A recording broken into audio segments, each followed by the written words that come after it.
How we doing today?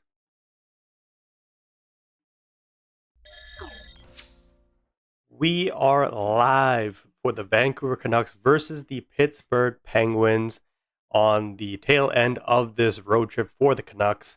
They're currently undefeated, and we are ready for potentially a very interesting game. So if anybody is in the chat right now and you want to drop any questions or you just want to talk, go ahead and do so. It will pop up on the screen on uh, this side right there. And yeah, we're just here for some chill vibes. And so, a big talking point of this game is that Philip Hedl, Teddy Bluger, and Brock Besser are all not playing tonight. So, the Canucks are going to be up against it, even though I still think they're a better team than the Pittsburgh Penguins when you're out with, or when you have half your guys out, that would be in your top six. It's a bit of an issue. So, we are expecting a very interesting game tonight. We do have Kevin Lankinen in the net if we actually go and check the projected lineups here. So this is via Canucks Army. And the first line being DeBrusk, Pettersson, Garland. So we know that Pettersson and Garland work well together. I'm not sure how DeBrusk is going to fare on that line, but DeBrusk is in the top three, I believe, for high danger scoring chances this season. So deploys them. And then on the fourth line, we have Drew O'Connor. And then the two call-ups, we have Niels Oman, who has NHL experience, and Joseph Labate, who had a pretty good preseason. Nothing crazy, I would say, but he did impress me a little bit. So he is getting his opportunity. Tom Willander also got called up, but he won't be playing in this game. It will be Joseph entering the lineup. So it's Hughes and Hronek as usual. We're going with Marcus Pettersson and Tyler Myers, and then it's Elias Pettersson with Joseph. And like I said, Kevin Lankinen gets the start. So it's going to be pretty interesting to see what the Canucks do here against the Penguins. I believe it's Shilov starting for Pittsburgh. So we'll just have to see what the Canucks end up doing against the Penguins. So I'm assuming because Pittsburgh's at home, they will be matching up Crosby with probably Ratu's line, I would assume, and then maybe Malkin with the second line of the Abbotsford line. So there is that. And one thing we do have to talk about is Philip Hedl. So again, going back to the little internet here. So we have Philip Hedl, and this is basically a summarization of the Donnie and Daly show. This is via Canucks News Summary the Canucks Canucks News on Twitter. And basically for the Philip Hedl situation, they're just monitoring it. And he most likely saw a doctor. If he shows concussion symptoms, there will be a major concern because it's potentially his seventh career concussion. And the Canucks have not asked for a year-long LTIR yet. They must declare him out for the season and playoffs in order to use his full cap hit in their LTIR pool. And then everything is on the table in terms of his future. So yes, he may have to retire early if it is another concussion, because we just don't want him to get to the point where he cannot return to hockey or even return to being a normal human being. So it's very concerning for Philip Hedl. Jonathan Lekromacki looks like to be out for a couple of weeks with that shoulder injury. Brock Besser is out tonight and still dealing with a personal issue. So again, we don't know anything about that. Teddy Bluger is not playing tonight, as we saw from the lineup. And of course, they are looking for a center. So it's not looking good for the Canucks, if we're being totally honest, in the next, I'd say, 2 to 3 weeks. The road trip coming to an end here. We're coming back home. They're playing the Montreal Canadiens on Sunday. And so it looks like we're going to be with this lineup for a little bit. Brock Besser might be back for Nashville, but again, because it's a personal issue, we don't really know what his status is going to be. And same thing with Teddy Bluger. So the Canucks are just going to have to do with what they can, and that even puts more pressure on the shoulders of EP40 Elias Pettersson, because yes, he got his first goal the other day, and it was great against Washington. He had a very good performance. The play at the end where he stacked the pads and blocked the shot, it was really inspiring to see that he was really working hard. Like, he got his goal, but even though that was so early on in the game, he was still working hard. And so we want more of the same from him, but we're actually going to need a little bit more because of the injuries in this lineup. And Jake DeBrusk, I'm looking for him to have a breakout game, get some goals on the board because, I mean, Brett Besser's out. Connor Garland, you can't really rely on him to be a dedicated goal scorer. He's more of a playmaker, in my opinion. And so when you have him and EP40 being a bit of a question mark when it comes to goal scoring, Jake DeBrusk needs to put the puck in the back of the net.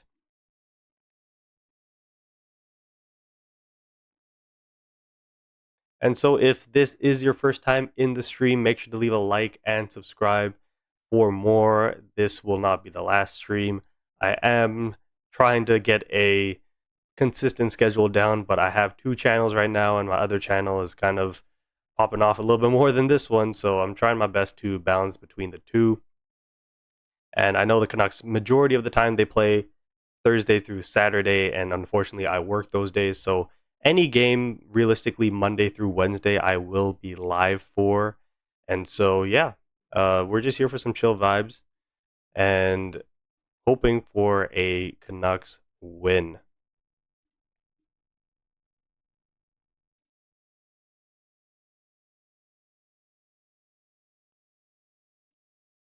For whatever reason, my stream is not working.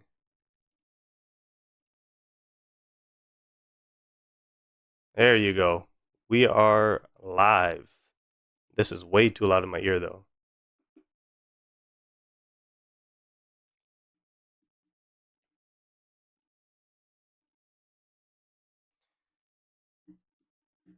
So here we are. We got, if I can get this going here. There you go. So the game is underway.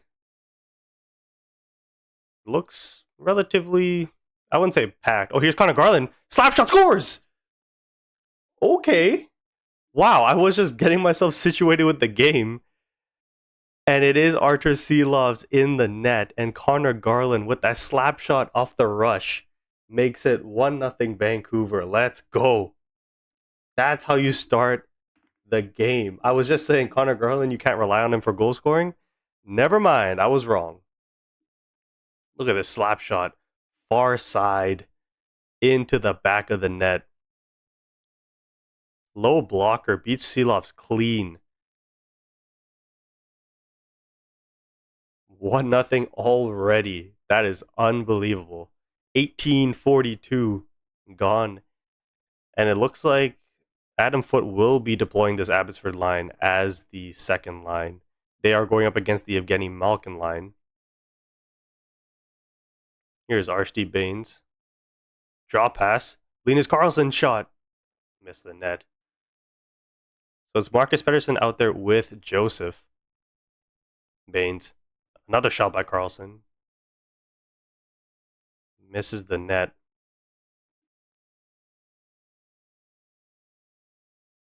Connor Garland's second goal of the season. Oh, bit of a bobble of the puck of Marcus Pettersson. So was that EP40 with an assist, or was that, I would assume so. I don't think Elias was out there. And I think Pittsburgh just iced the puck. 17:48, a very, very good start for the Vancouver Canucks.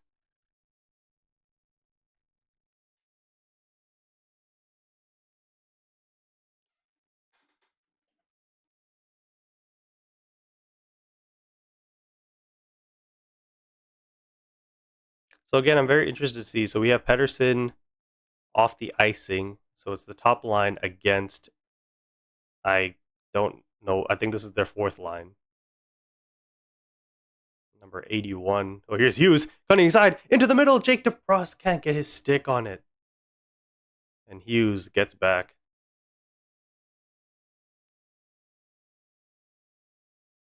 Connor Garland chips it in. Jake DeBrusk will chase. Stolen by Pettersson. He's going to ring it back around for Jake DeBrusk.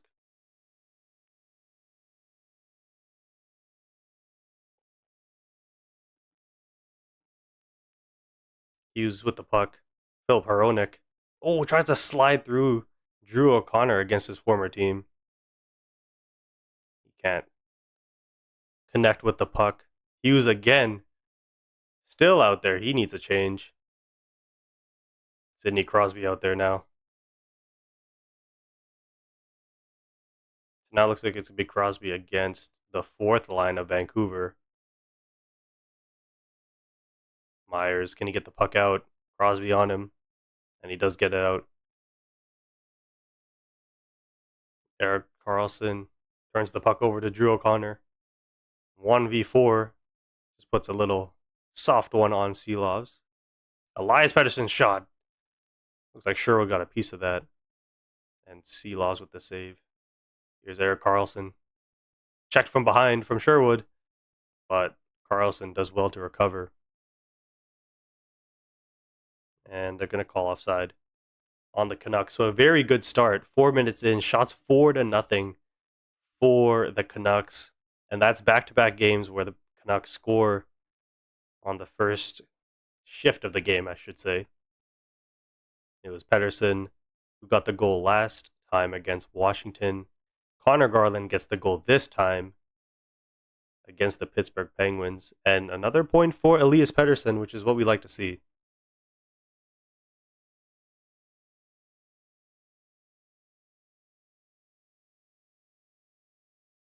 Evander Kane loses the draw to Nola Chari.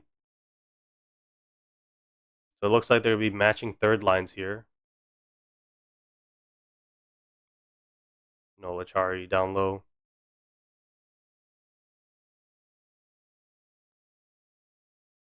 Shot thrown to the net by Pittsburgh. Another shot blocked. Blake Lizotte in the corner. Pinned by Atu Ratu. Tyler Myers pushes over Connor Dewar. Myers gets away with that way too often, if I'm being totally honest. Just like a check from behind, drops his guy. I mean, you can't really call it a trip. It's not really a cross check either. It's more of a push.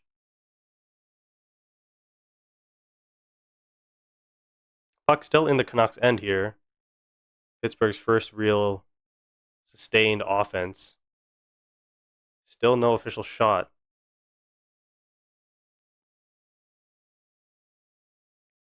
Brunick down low to Lizotte. Tyler Myers tries to ring it around, but Brunick keeps it in. Here's Lizotte. Little tap pass from Justin Brazeau, who has started the season very good for the Penguins. Anthony Mantha throws it. Again, it goes around. Connor Garland's able to come out here. And here comes Evander Kane on a breakaway. It's Evander Kane! Stopped by Seelovs, and he runs into him, pushing him out of the blue paint. At the end of his shift, Evander Kane almost gets a goal. Drop pass by Brazeau, turned over. A little flick by DeBrusk is 3-on-2 for Vancouver. Pettersson, Marcus Pettersson, shot stopped by Seelovs. Connor Garland now. Marcus Pettersson's shot goes up high. And Chris Letang rings it around. Shots are 6-0 for Vancouver. I like that play from Elias Pettersson. 3-on-2. The third man coming back for Pittsburgh was going for him, so he drops it to the defenseman. The Penguins keep the puck in the zone for Vancouver. In Vancouver's zone, I should say. Linus Karlsson now. Pettersson still out there. Elias Pettersson needs to get a change, and the Canucks turn the puck over in their own end. Pettersson's going to shovel it to Linus Karlsson, and he's going to dump it in, and finally the Canucks can make a change. Erik Karlsson up the middle. Checked at center ice by Max Sasson was Kindle. Here's Quinn Hughes in his own end. Acres of space. Philip Hronek tried to feather it through, but here comes Sidney Crosby into the Canucks end. Erik Karlsson with some space. He takes a shot. It goes wide. Definitely don't want to give Karlsson a lot of space. Here's Rust. Back to Carlson. Another shot goes wide. Drew O'Connor to LeBate. He's going to chip it into the Penguins' end. O'Connor's going to chase as the Canucks go for a change.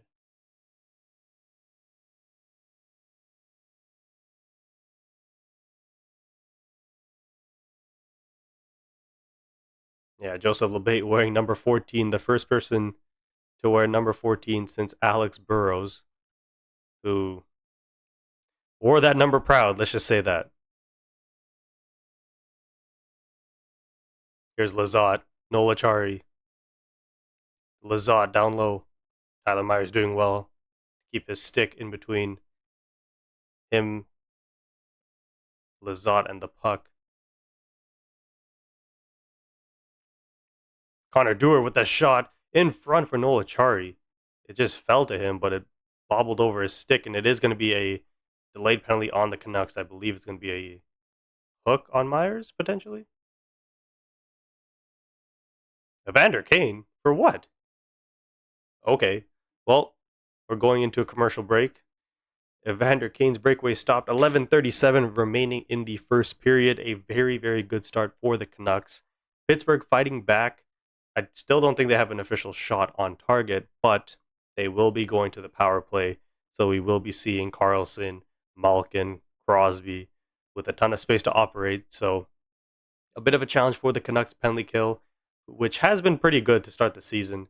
So hopefully they can continue to do just that. Don't forget to leave a like on the stream. It helps me out, a very small creator, trying to make it in the space of social media in the NHL. Make sure to click subscribe as well.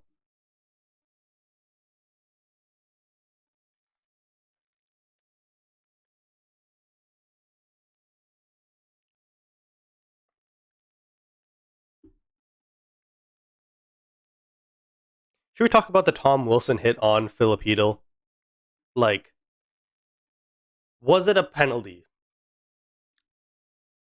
Probably, I'd say. Because Hedl moves the puck, and then there's no play made on the puck by Tom Wilson. It's not like, where it happens along the boards and somebody chips it around and somebody's forechecking and they come in and, they finish their check. It wasn't like that. It was just an open ice hit to a guy who has concussion problems. And he just gets absolutely destroyed. And the puck is nowhere near to be seen. So not only did the Canucks come into the season with a question mark at second line center, Filipino steps into that role, plays excellent offensively at the very least, and now the Canucks don't have Filipino anymore. It's a hooking penalty on Evander Kane, actually. So I don't know. We'll see what happens with Filipino. I mean, I don't know. It's so difficult. I mean, Tom Wilson, probably the one player in the league you don't want to be taking a body check from. And yeah, that's just really unfortunate. And then on top of that, we already have Lakromaki out, and Besser and Bluger are out. And so the Canucks are really fighting an uphill battle here. Like, the fact that they were even able to win against Washington, I know they were up big, but they were shorthanded for that entire game. Oh, puck to the center of the net. Where's the puck? It's loose. And now Lankinen has it.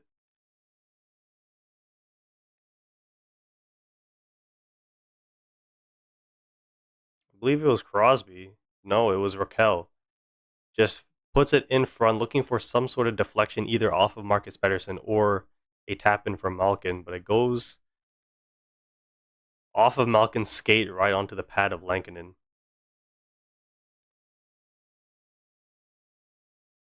Puck is flipped up out of play.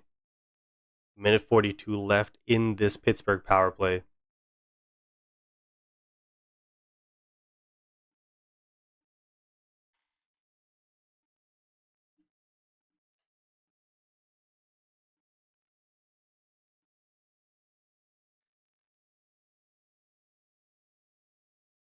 So it's going to be Pettersson out there, I believe, with Garland as the forwards killing the penalty, with Hronek and Marcus Pettersson.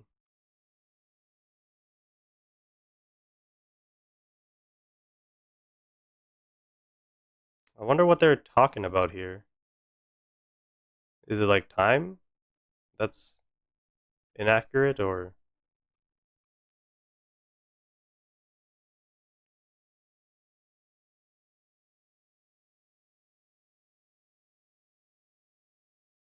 this would be really unfortunate if Pittsburgh scores here, because we already had a very good start, and then you take a penalty again, Evander Kane, a stupid penalty. So you have to deal with that when you have Evander Kane on your team. It wasn't really a hook either. It was kind of just like it's like the motion of a high stick where you go south to north, but he just got it in the hands of Connor Dewar. So a dumb penalty taken. And potentially Pittsburgh could capitalize on it. So they take 2 seconds off of the game clock and the power play. Crosby goes down low to Evgeny Malkin. Malkin across. Raquel, Rust, back to Raquel. Erik Karlsson, shot deflected by Crosby wide. Across from Raquel to Malkin. A nice interception by Pettersson. It's a 2-on-1. Pettersson, Connor Garland against Erik Karlsson, and Pettersson's shot goes over the net. And now it's a 4-on-2 for Pittsburgh. Crosby, Malkin, waits. Tyler Myers does very well. Malkin back to the point though. Rust. Malkin down low looking for Crosby. Hops over his stick. Rust into the middle. Raquel looking across for Evgeny Malkin, but he had a wide open shot, but now it's down low to Rust. Tyler Myers now looking to clear the puck, but it's Crosby who keeps it alive for Pittsburgh. Malkin. Erik Karlsson down low. Crosby back to Karlsson. Across. Malkin. Walks in. Down low. A little deflection. Rebound for Raquel. It goes right to Lankinen. A little tip play by Raquel off the pad of Lankinen. In front. And it goes right back to Lankinen. Elias Pettersson with the shot. Let's see here. No, it was a fair shot by Pettersson. Oh, it was a tip play by Rust off the pad of Lankinen, and then it was Raquel on the rebound. And it falls right back to Lankinen. 30 seconds left on the power play. A little deflection. 27 seconds now.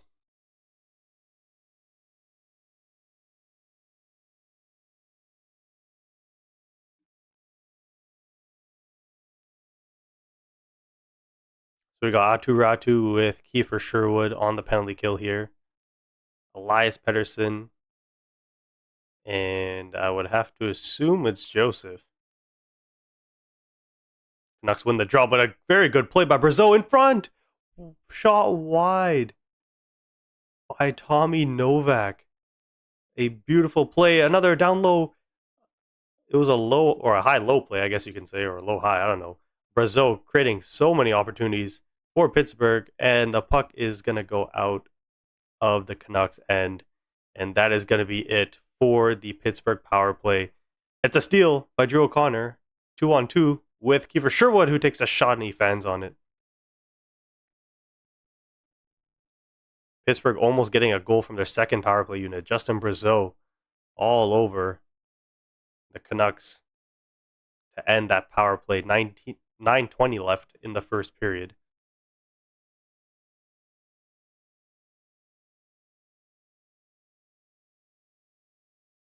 Weatherspoon. Erik Karlsson has to chase it back into his own end. Witherspoon. Erik Karlsson enters the zone onside. Drop pass. Achari. Shot. Blocked by Joseph. He can't get a stick on it. Quinn Hughes pokes it wide. Here's Achari now. LeBate. Can't get the puck out. Lizotte. Shot blocked by Joseph, and he's feeling it. He is feeling it.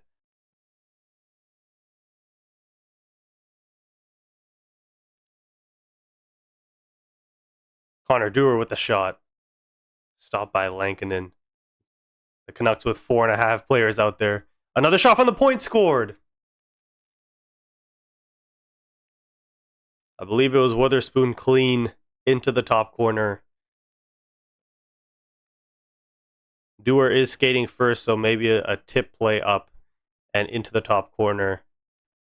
Joseph takes a huge shot block, and the Canucks can't get the puck out. I'm not going to lie, Hughes could have done better. He decides to leave the puck for Joseph, who gets stuck. I think it went straight in, no?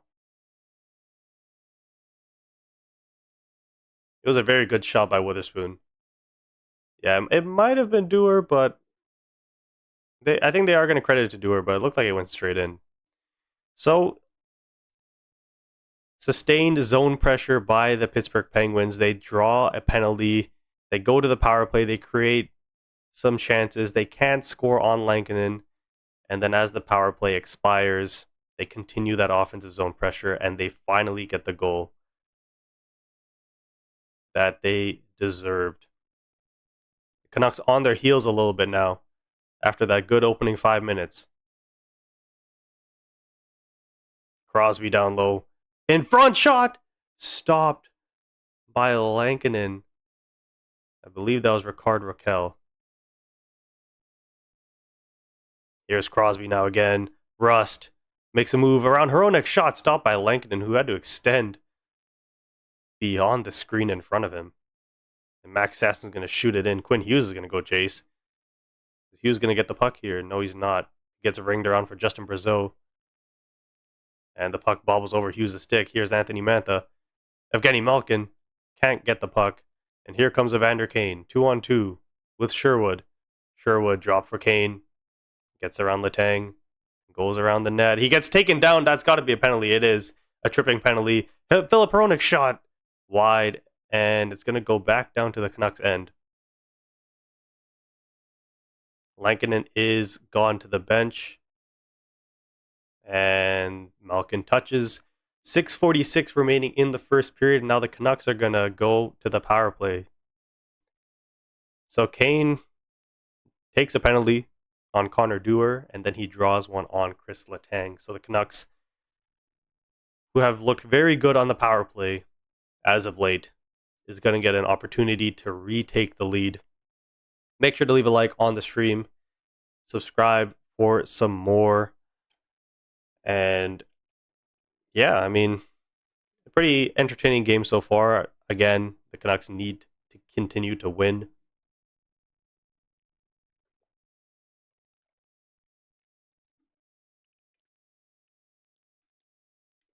They are shorthanded, essentially. I know they have the same amount of players, but half of our lineup is AHL players. So we're just gonna have to grind this one out. You know, we're gonna need a big performance from Lankinen, and he's been pretty good so far. I mean, the goal that Pittsburgh scored, it's a deflection from the point, a pretty good screen in front of him. I don't think he could have done too much about it. So it's going to be up to the offense now. I want to see some more shots from Elias Pettersson. I like to see Connor Garland handle the puck more. It looks like he's really feeling it tonight. And Jake DeBrusk, hopefully he can get some rebounds in front. I'm actually interested to see who's on the power play instead of Besser, because I think traditionally they would put Lekkermacki instead, but both of them are out. So I'm assuming it's going to be Evander Kane in that spot instead.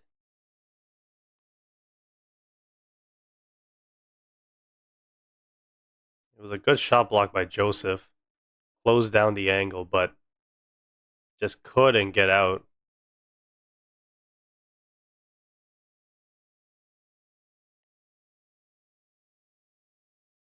Oh, it was Shea with a tripping penalty.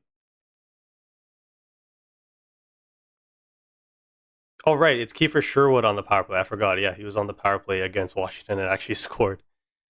So a little bit of a different look.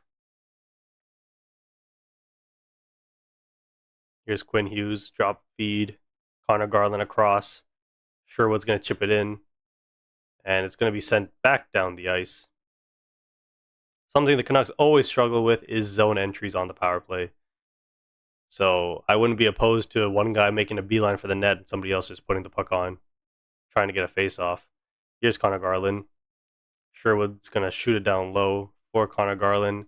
Intercepted once again, and the puck goes all the way back down. 1:15 left in the power play.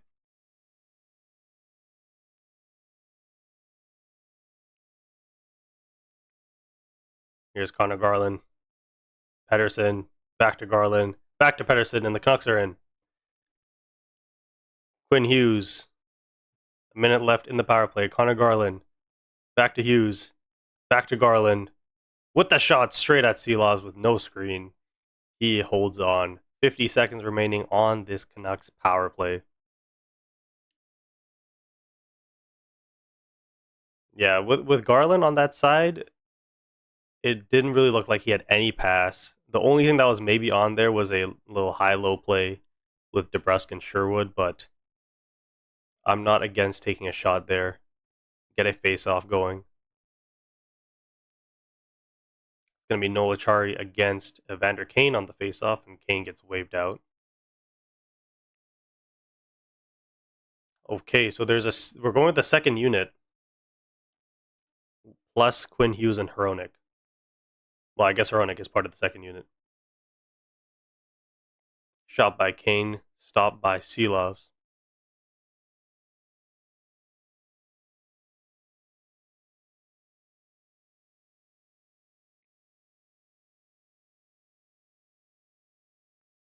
Yeah, I mean, I'm not against having shots, and Carlson's there. We know he likes to work down low on the power play, so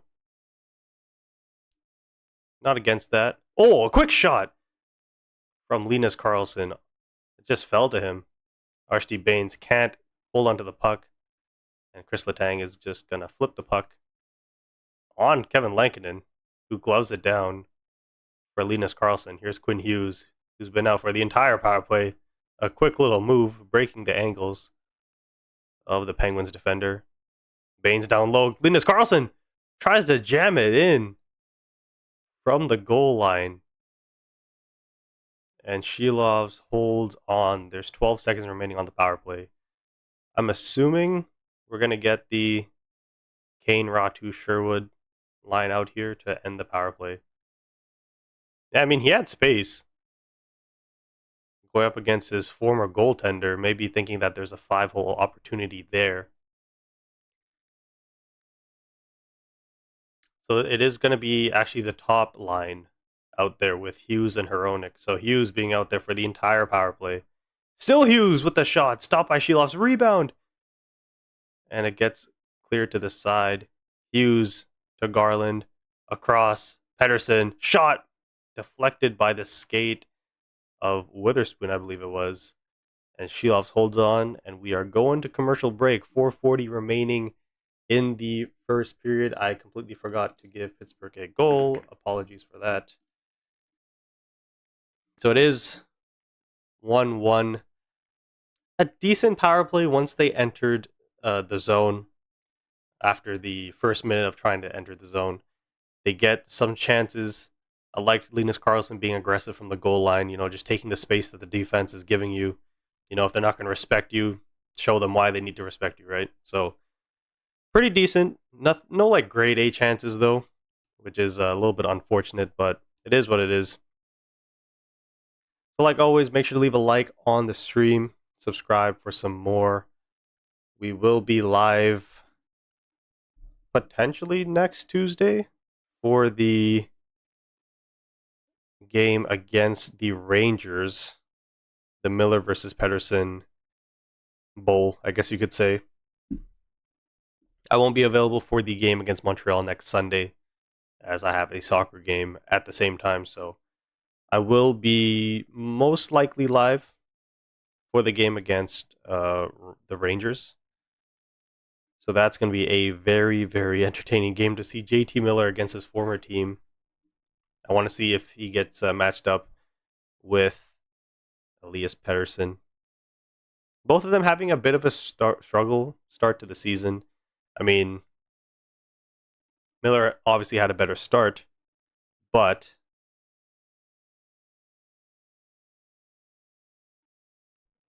he has slowed down a little bit. March 2017.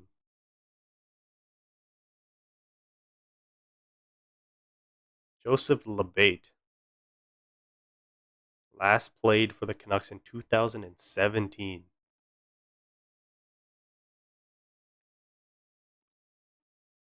Here's Drew O'Connor. Elias Pettersson. Tyler Myers, a bit of a weak one-timer, heads into the corner. Sidney Crosby. Elias Pettersson backhands it, and it is going to go all the way down for icing.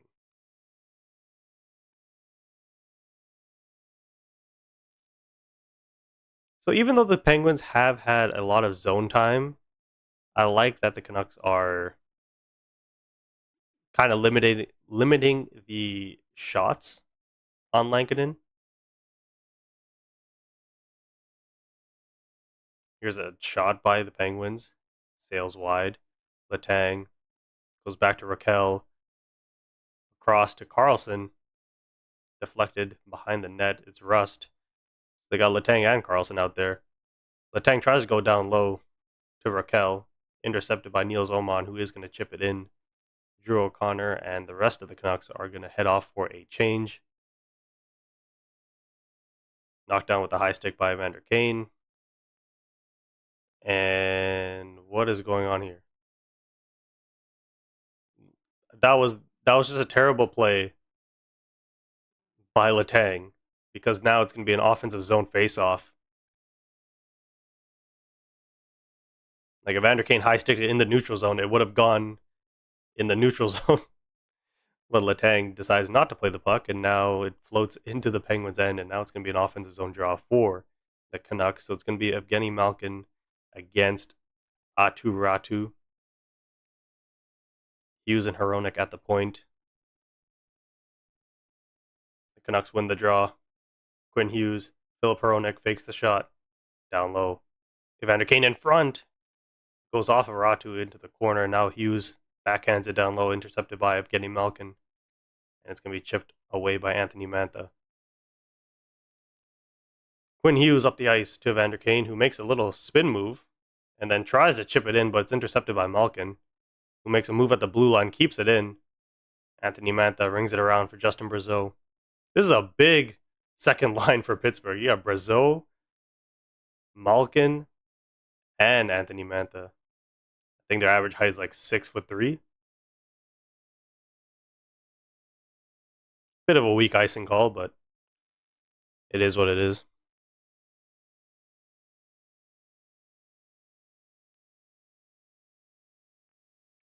So it's still going to be the third line plus Hughes and Hronek out there for this D-zone draw.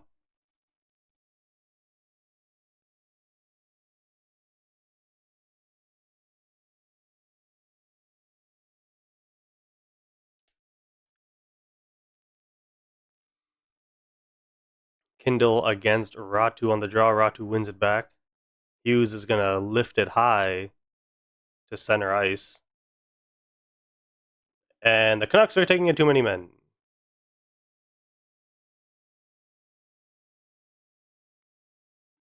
I don't know why they decided to go for a change in the neutral zone.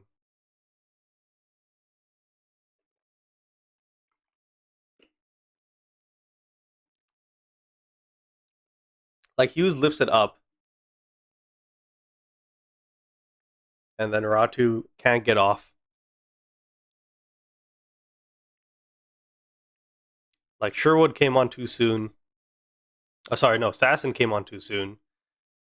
And Ratu couldn't get off. So another stupid penalty for the Canucks to take at the end of the period where it's 1-1. And if this goes into the back of the net, it's going to be added to a long list of dumb penalties the Canucks have taken this season, where it results in them being down and screwing up their momentum. Pettersson gets the puck out. Connor Garland Can't get it down the ice, so in the neutral zone, it is Erik Karlsson now. Rust. Crosby to Malkin. Malkin with space. Malkin across. Great play by Myers to intercept the puck, but he can't get it out, and the puck gets hooked to Malkin, who can't get a piece of it. And Drew O'Connor does very well to get the puck out. So again, the Canucks doing a very good job of just holding on, not letting the Penguins connect on those high danger passes. Crosby tries to go back. Sherwood intercepts Drew O'Connor. Does he have space? Erik Karlsson closes down the angle. A shot by Drew O'Connor, stopped by Artur Silovs. Sherwood, he has O'Connor in the middle. But unfortunately, Canucks can't capitalize short-handed. But 35 seconds remaining in this Penguins power play. Here's Kindle and the second unit. Anthony Mantha across, looking for Brazeau. Another stick in the lane for the Canucks. Shot blocked by Elias Pettersson. And a potentially another breakaway. Elias Pettersson can't get it to Connor Garland. But it's in the Penguins' end here. The Canucks doing a very good job of killing the time. Pittsburgh looking to at least gain the zone. Letang around to Mantha, who drops it. Archie Baines can't get a stick on it. It was almost another breakaway, but here comes the Penguins. Anthony Mantha around for Chris Letang. Looking down low. This is dangerous. Backhander by Lizotte. And it gets deflected wide. Archie Baines with a bad turnover. Back to the blue line with a shot. I don't know who that was, but it goes behind the Canucks net. 25 seconds to go. Here's Max Sasson. He's going to shoot it onto the corner, and it comes back out in front of the net. And Shilovs couldn't get a piece of it, nor could Linus Karlsson. It was like a direct pass off the end boards from Sasson to himself. 5 seconds to go. Can Hughes generate a chance? Drops. Evander Kane across. Sherwood shot. Blocked by Connor Dewar, who breaks his stick. And that is going to be it for the first period.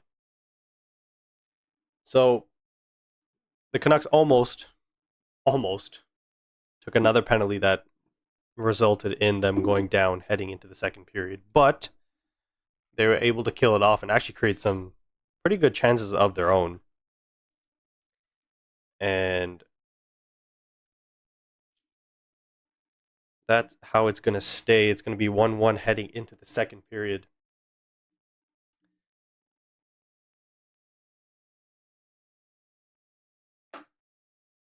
So make sure to leave a like on the stream if you haven't already. And if you want to drop anything in the chat, go ahead.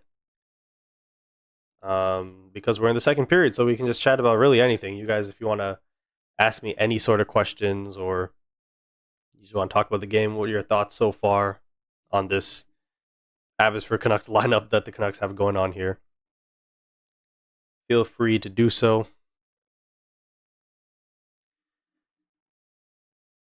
But in the meantime, so yeah, readdressing that Hedl situation, it could be very, very catastrophic for the Canucks if Philip Hedl cannot return to hockey. Because they're already questioning the fact that they don't have a center in the top six. And Hedl pretty much plays his way into being a good top six center and build some chemistry with DeBrusk, with Besser, even with Evander Kane. He was acquired in the trade for JT Miller. And our return on the JT Miller trade now, if Hedl can't return, is Mancini, and I guess technically you could say Marcus Pettersson and Drew O'Connor because we flipped that first round pick. But Hedl was a big piece because he was the direct replacement for JT Miller. So the Canucks could be screwed. Let's just put it that way. The Canucks could be screwed if this Heedle situation goes potentially as bad as we think it could be. And at that point, we have to start evaluating potentially making some moves, some uncomfortable moves for a center. Now, I've heard Alex Tuck be a name that might be interesting for the Canucks, but he's a top 6 winger. His wife is from Vancouver, so that's really the connection there. So, there at least there's that. So there could be a potential incentive for him to sign here because he is on an expiring deal if we were to acquire him. But is that what the Canucks need? Do we need a power forward winger when we have Evander Kane already and we have Atu Ratu playing second line center tonight, or technically it's Max Sasson playing second line center tonight? If Heedle was okay, I would say sure, we could always use, like, imagine DeBrusk, Besser, and Heedle on one line, and then Garland, Pedersen, and Tuck on another line. That is a very formidable top 6. However, Heedle's not here. Besser's not even here right now. So we really need to get creative, but also we might be forced into a situation where we have to part with somebody we don't want to. Now, I'm not saying Tom Willander, but I'm thinking potentially Victor Mancini or Elias Pettersson. We might need to reflip somebody that we are not really looking to move to get a second line center or center who can play on the second line. Like, for me, there's Casey Middlestad, because I believe he got scratched the other night for Boston. So that's a center with offensive upside. But again, we saw against Edmonton, like, we need to take that Edmonton game and really, I know they haven't been playing well, but if we're playing Edmonton in the first round, because if they finish second, we finish third, we're going to be playing Edmonton in the first round. Who's going to go up against McDavid? Who's going to go up against Draisaitl if they're split up? And Casey Middlestat, maybe offensively, but defensively, I'm not too sure about that.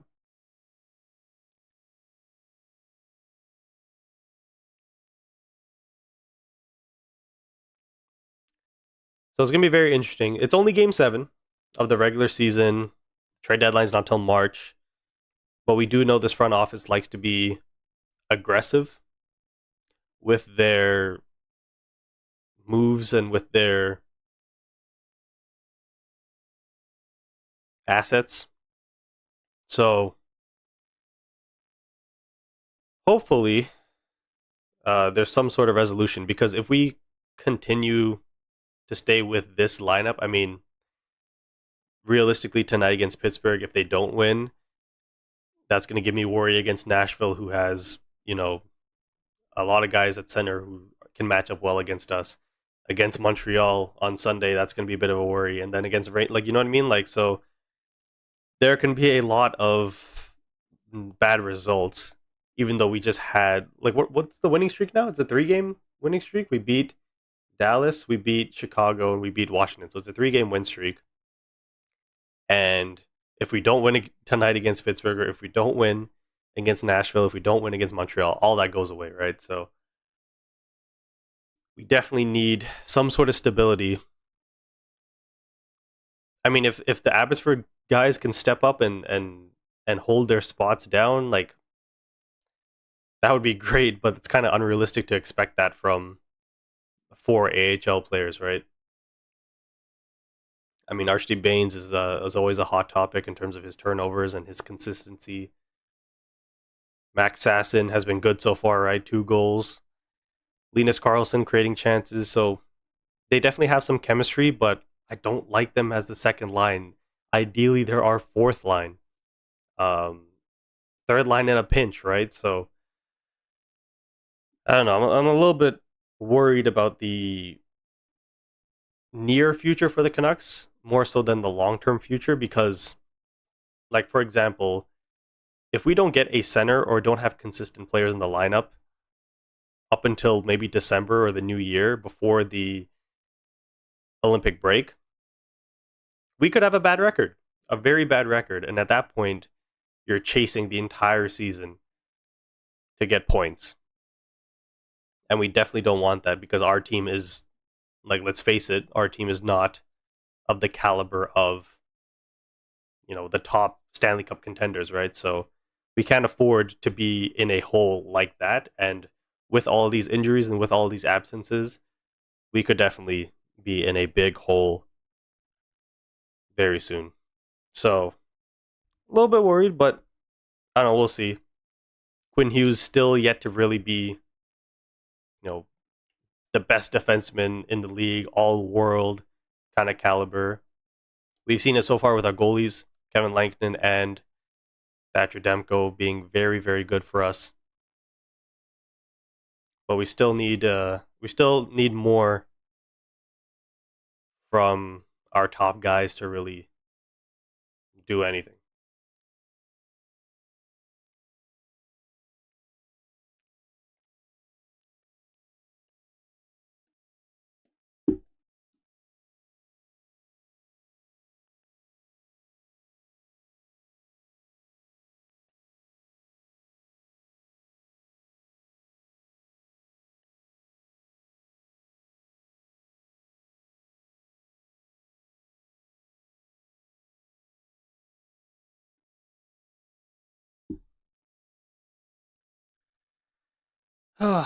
So yeah, make sure to leave a like on the stream. Make sure to subscribe. And if you have anybody you know who likes to watch the Canucks and potentially wants to talk more about hockey, because I mean, me and my friend group, if I'm being totally honest, I'm the only one who's really in tap with hockey, so it's kind of hard to have a full blown discussion with anybody. So if you know anybody like that, send them the link to the stream. Get them involved. Get them talking. And yeah, we don't have to talk about Canuck stuff, but that would be obviously ideal. We could talk about just general NHL stuff. I mean, if you want to talk about how the Oilers are just absolutely struggling right now.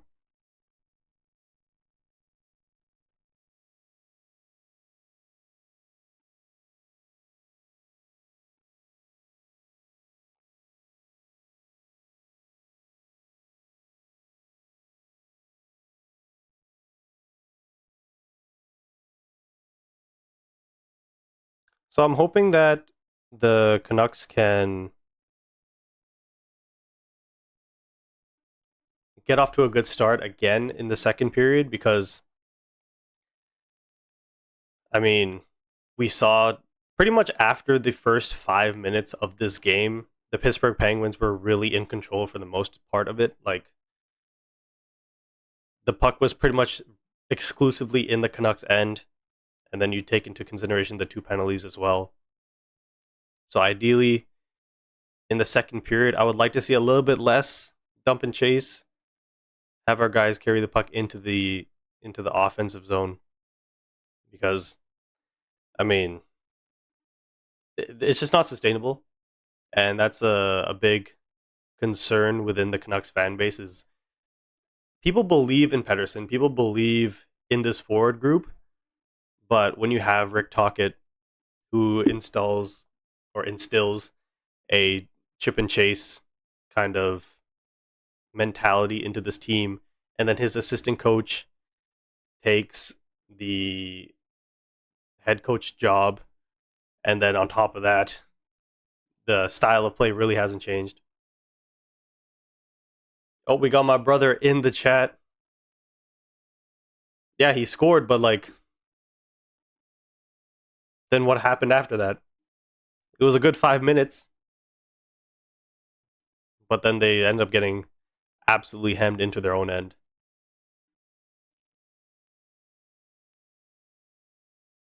Like, it was a very good goal by Garland, because Pedersen was just able to direct it into that space away from the Pittsburgh players. And then yeah, they get some breakaways. Even on the penalty kill, they were creating chances, but at 5-on-5, sustained zone pressure has not really been the Canucks' MO this season. it's been more like half chances and creating chances off the rush, which again aren't bad things, but a majority of the game is played at 5-on-5. So I want to see them better. Defensively, they've been excellent. The sticks in the lane. Tyler Myers, I thought, on the times where he got caught out in his own end, where he was out there for a little bit too long, he was very, very good still at disrupting play. Oh, look at that. McDavid got his first goal of the season. Couldn't be Garland. Couldn't be Garland. Couldn't be Max Sasson. Max Sasson's better than McDavid, confirmed.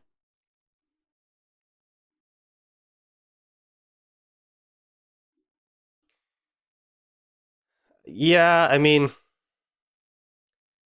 yeah, that whole Cash Patel thing, I'm going to be totally honest. I don't care. I really don't. If you like Evander Kane gave you no reason to like him in the first place. So if you already didn't like him, then cool, you just don't like him anymore, whatever. But for me, honestly, like it's just politics at the end of the day, and I only care about hockey. If you want to get political with it, sure. But for me, it's like it's whatever. He went to dinner. He went to dinner with somebody that he wanted to go to dinner with. So it's like I don't know.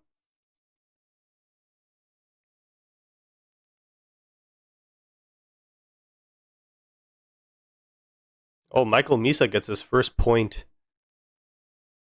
in his career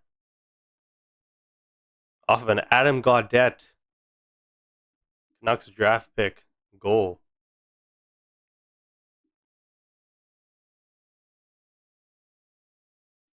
Um, that is that not goalie interference? did did nobody see that in the New York Islanders game? Was that not goalie interference?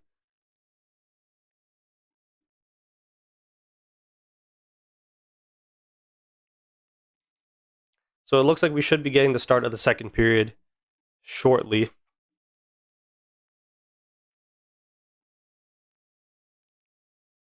So if you haven't already, make sure to leave a like on the stream, subscribe for more. We will be doing a game review at the end of the game. We will still be live on stream for it, and then I will clip it and put it onto my YouTube channel. So again, if you have any questions for that later.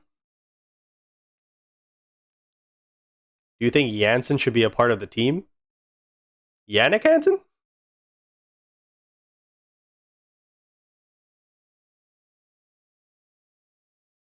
Who are you? Yannick Hansen. Is that what we're doing, brother? Well, um, he's very passionate about this team and about the community and the fan base. I just don't know because like since he's retired, I don't think he's been like a coach. Like what would he be like player development maybe? I wouldn't mind that, but we already have the Sedins for player development. So I don't know. I feel like if there's a role that makes sense, I'm not opposed to it. If anything, we should get like Rafi Torres, get him involved, do some boxing practice with Evander Kane. That would be pretty deadly. That would be pretty nice.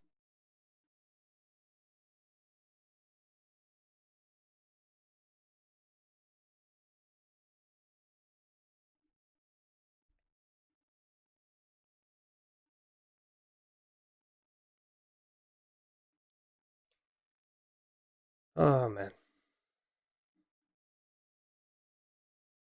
I'm actually really concerned that they're gonna lose.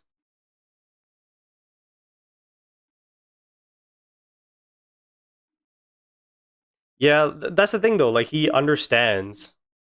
I mean, I think anybody on that 2011 team understands what it takes to win.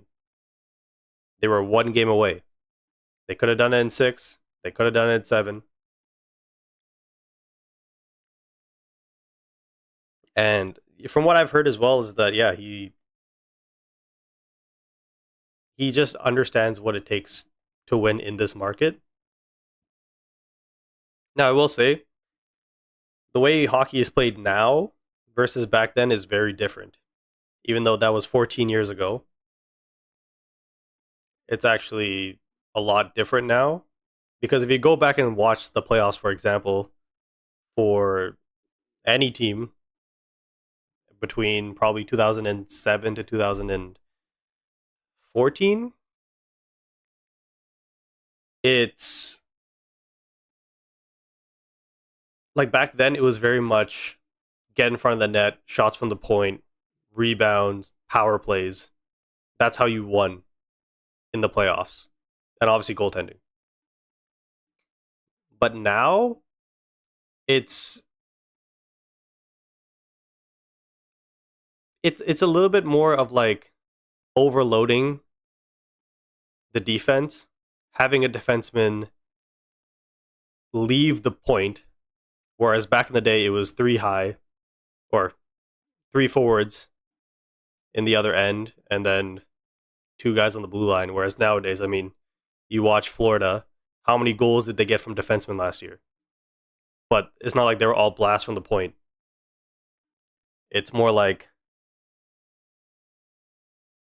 Seth Jones was like on the right half wall, like sniping at far side. Gus Forsling, like, you know what I mean? And like, I mean, Edmonton's probably the biggest culprit of that, having Bouchard and at home, everybody's pretty much on the goal line, right? So it's a little bit different now. So I don't know how somebody like Yannick Hansen would translate his either coaching or his player development nowadays, but I don't know. It'd be cool. Hockey just changed, but the depth is the same. Yeah, I think I think the one thing that hasn't changed in years, and it's what I've always said. That's why I believe the 2024 or was it 23, the 23-24 Canucks, the one that lost to Edmonton in the second round. I believe they beat Dallas, and I believe that they go to the finals at the very least if they get past Edmonton, because they had elite goaltending from Seelovs. They had a dominant third line. And those are the two things that you really need in the playoffs. You need a dominant third line, you need elite goaltending, and then you need your stars to produce. And the only thing the Canucks didn't have in those playoffs was Elias Pettersson and Quinn Hughes producing. Hughes had 0 goals. Pettersson had 1 goal. And if you look at that Edmonton series, 6 of the 7 games were decided by 1 goal.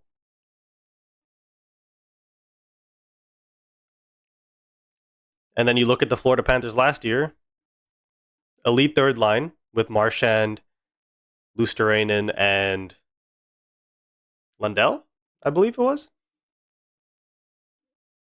Elite goaltending with Sergei Bobrovsky.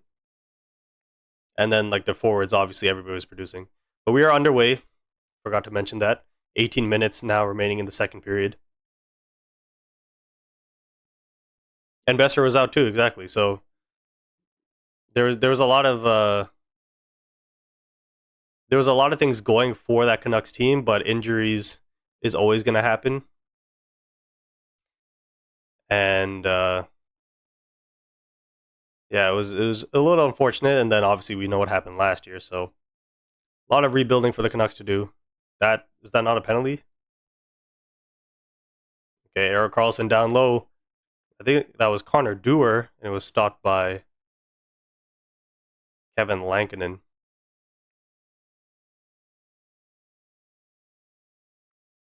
Neither team can really hold on to the puck here.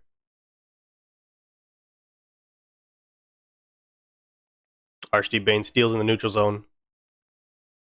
Here's Max Sasson, Linus Karlsson.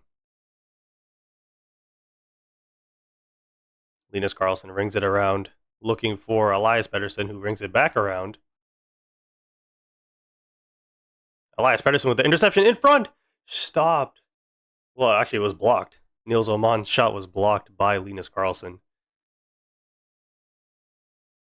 I mean, if we can get some more like offensive output from Elias Pettersson in terms of just chances created, that would be great. Because another move to the front by Drew O'Connor. That would be great because he's already showing that he's going to be a very good shutdown defenseman. You know, he's physical. He's not afraid of that matchup. Oh, here's Crosby now. But offensively, if he can do stuff like that, just chip in here and there, get some shots, create some opportunities.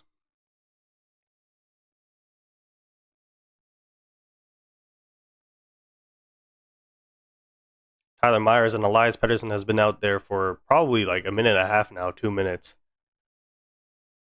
And Crosby's there forechecking in front. Couldn't connect, but it falls to Shea, who tries to go back to Crosby. Intercepted by Evander Kane, who tries to go outside on Letang. Sherwood and Letang, as well as Kane and Shea down low. And Letang comes out with it to Evgeny Malkin. And Malkin, instead of chipping it in, elects to go back to Seeloff's. I think Letang went for a change, so Malkin wasn't ready for that. If we can win this game, it'll be sick, like the Niners playing with an injured lineup. Essentially, a shot by Brunik, and I think it was blocked by Hughes before getting to Lankinen. I mean, the Niners are... I don't think I've seen a more injured team than the Niners in the last 3 years. Or 2 years. Here's Pettersson. He can't get the puck. The Penguins. Malkin. That was before the red line, no? Yeah, that's going to be icing. Yeah, name me a sports team in all of the major sports in the last 2 years that have been injured more than the Niners.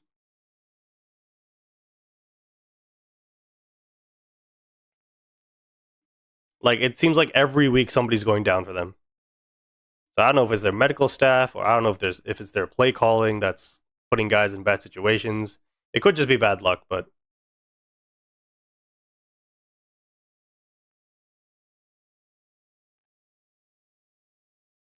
14:35 remaining in the second period. The Canucks shoot it back in to the Pittsburgh end. It's Archie Baines first. Not really a coordinated forecheck there.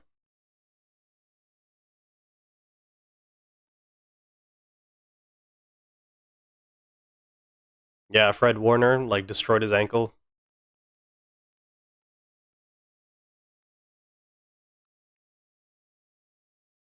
Here come the Penguins now. Achari. Marcus Pettersson. Can't get the puck. No, Achari still. Can't put it into the net. It's back to the point. Shot blocked. Here's O'Connor now. Linus Karlsson. And the puck falls to Marcus Pettersson. Now it's Tyler Myers. Plays it up the middle. Here's O'Connor. Goes down low. Looking for LeBate.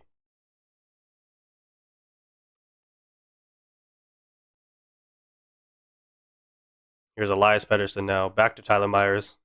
Can the Canucks break out here? Oh, terrible pass by Myers. It's a 2-on-1. Kindle. Oh, what a shot block by Myers. But then the rebound came out, and it was a stop by Lankinen. Holy Tyler Myers. Oh, a nice little fake. Back to the point. Shot stopped by Lankinen. And the Canucks, Tyler Myers specifically, needs to get off the ice.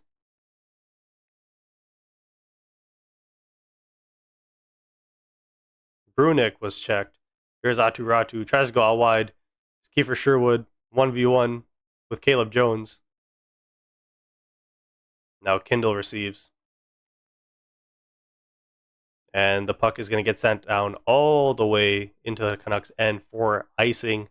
12:44 remaining in the second period. A bit of a scrappy one in this second period. Difference between the 49ers and the Canucks is Canucks have defense. Yeah. Not much else to say. I mean, I don't think the Niners want Tyler Myers on defense, to be honest. But he did make up for it. He did make up for it. So we'll give him a pass on this one. That was a terrible pass, though.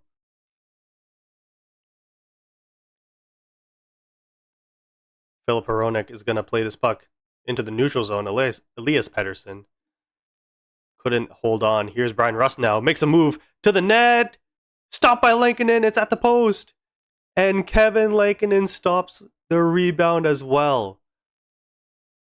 Elias Pettersson couldn't control the puck in the neutral zone, and Brian Rust the other way makes a power move to the net, and Kevin Lankinen with his best stop of the night. We are going to commercial break.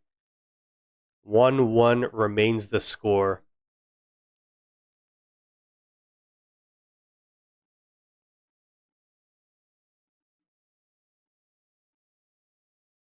So like always, make sure to leave a like on the stream and subscribe. It helps out a small content creator such as myself. And if you have any questions or just anything you want to talk about, put it in the chat as this Ashish Patel person is, and it will display on the screen, so be aware of that.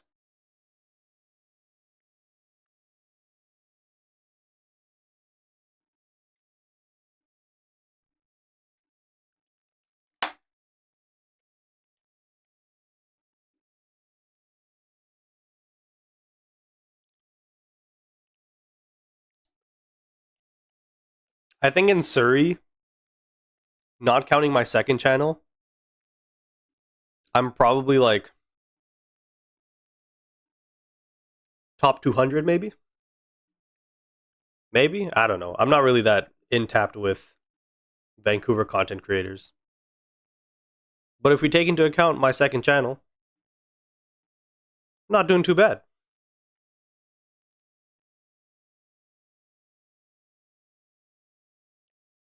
And on my second channel, it's mainly just like my hobbies, other things that I like.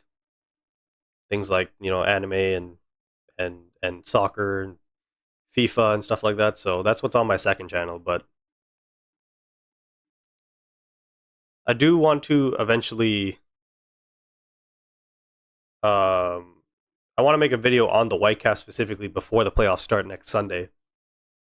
Just kind of recapping their season for people who weren't paying attention before Thomas Muller came and before they clinched the playoffs, because if you want to talk about injuries, holy, the Whitecaps are probably the most injury-riddled team in the playoffs. Yet they finished third in the West, and they were like 2 points off the top. But we are back underway here in Pittsburgh, 12 minutes to go. A shot by DeBrusk. A stop by Seeloff. He actually elects to play it. And it's Chris Letang now. Rust to Crosby. Crosby to Raquel. Raquel back to Crosby, who tries to direct it towards the goal, but he can't. Now it's Raquel. Rust, down low to Crosby. Back to the point. A shot, I believe, by Letang. And that was stopped by Lankinen. It was shot by Carlson, actually. And he holds on.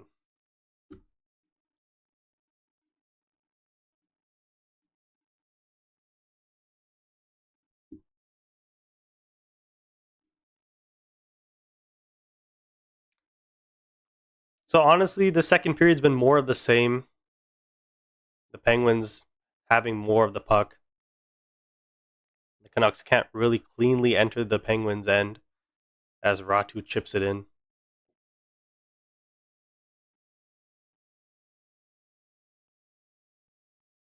The puck goes up way up into the air. Evgeny Malkin now up to Justin Brazeau. Brazeau 1v1 against Hronek, and he runs out of space, so he goes around the net. Justin Brazeau back to Mantha, back to Brazeau, checked by Hughes. And Hughes is going to go off the boards to Sherwood, who can't really control it, but shovels it to Evander Kane, who tried to pass it to Sherwood, but they couldn't connect. Again, just can't effectively string some passes together right now. And Erik Karlsson behind his own net. The Abbotsford line is out for the Canucks. Here's Quinn Hughes with the interception. Hughes with a shot, stopped. Archie Baines now forechecking.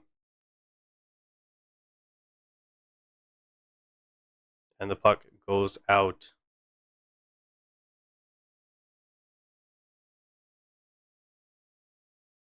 The pregame meeting has to be where coach says to each player, "You're better than each player on the other team, even Crosby." I think it's yes, but at the same time, it's like I don't think you can really say to like Archie Baines or Max Sasson that you're better than Crosby, right? But I get the idea. You need to be having like the utmost confidence in yourself. Oh, Joseph LeBate absolutely runs down Witherspoon, but Witherspoon actually does really well to get the puck back. Here's Drew O'Connor now. And it looks like Dewar is going to dump the puck in.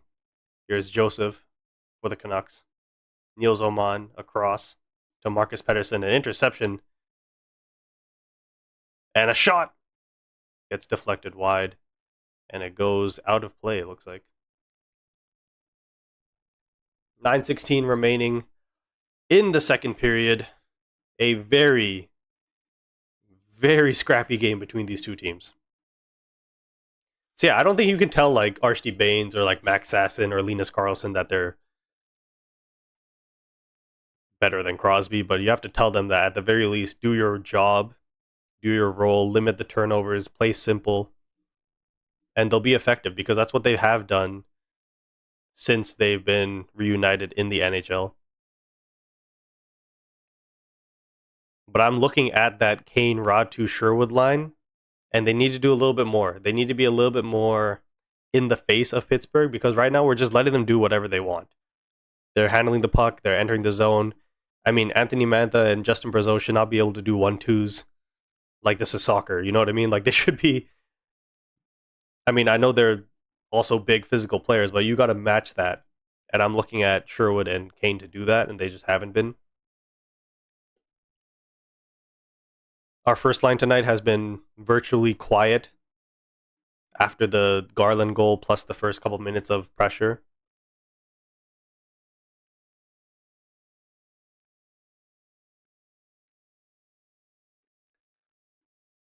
So somebody has to do something. It's as simple as that. Somebody needs to make a difference because if Garland didn't score the goal in the first minute or 2 minutes, whatever it was, the Canucks would be losing, and it doesn't look like there's going to be any sort of pushback. So we need a little bit more from these guys. As Quinn Hughes has the second most offensive zone possession time in the league. He's number 2 behind Connor McDavid. He's the only defenseman in the top 5.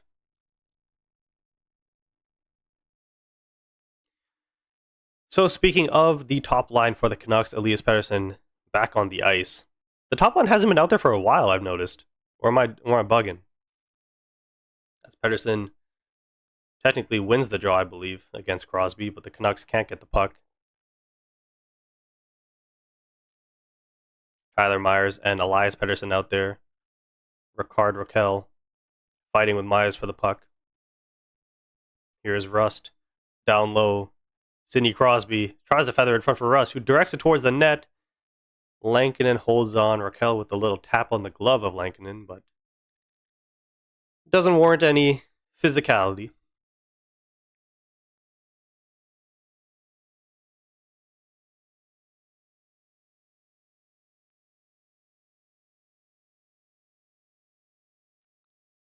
Rust had 31 goals last season. Fair enough. So it's going to be Crosby against Ratu. Pittsburgh keeps their top line out there as the Canucks go with their third line. Shot by Evander Kane. Tries to chip it around. Evander Kane, he's going to get a shot. Oh, no, he's not.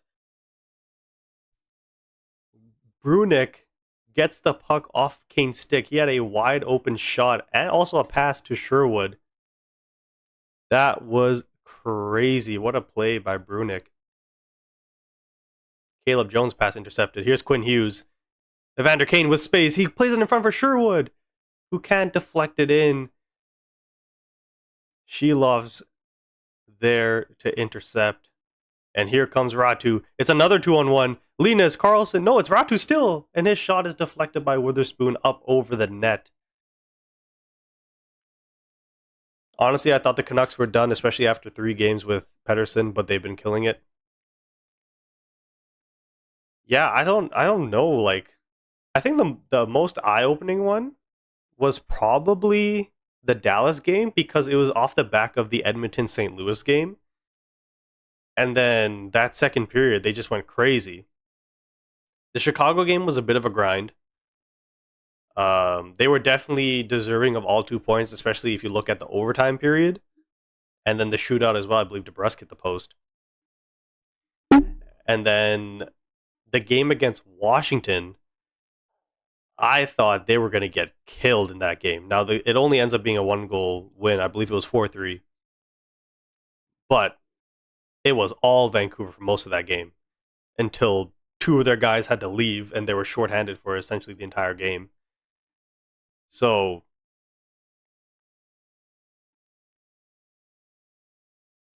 I think the Abbotsford line has been killing it.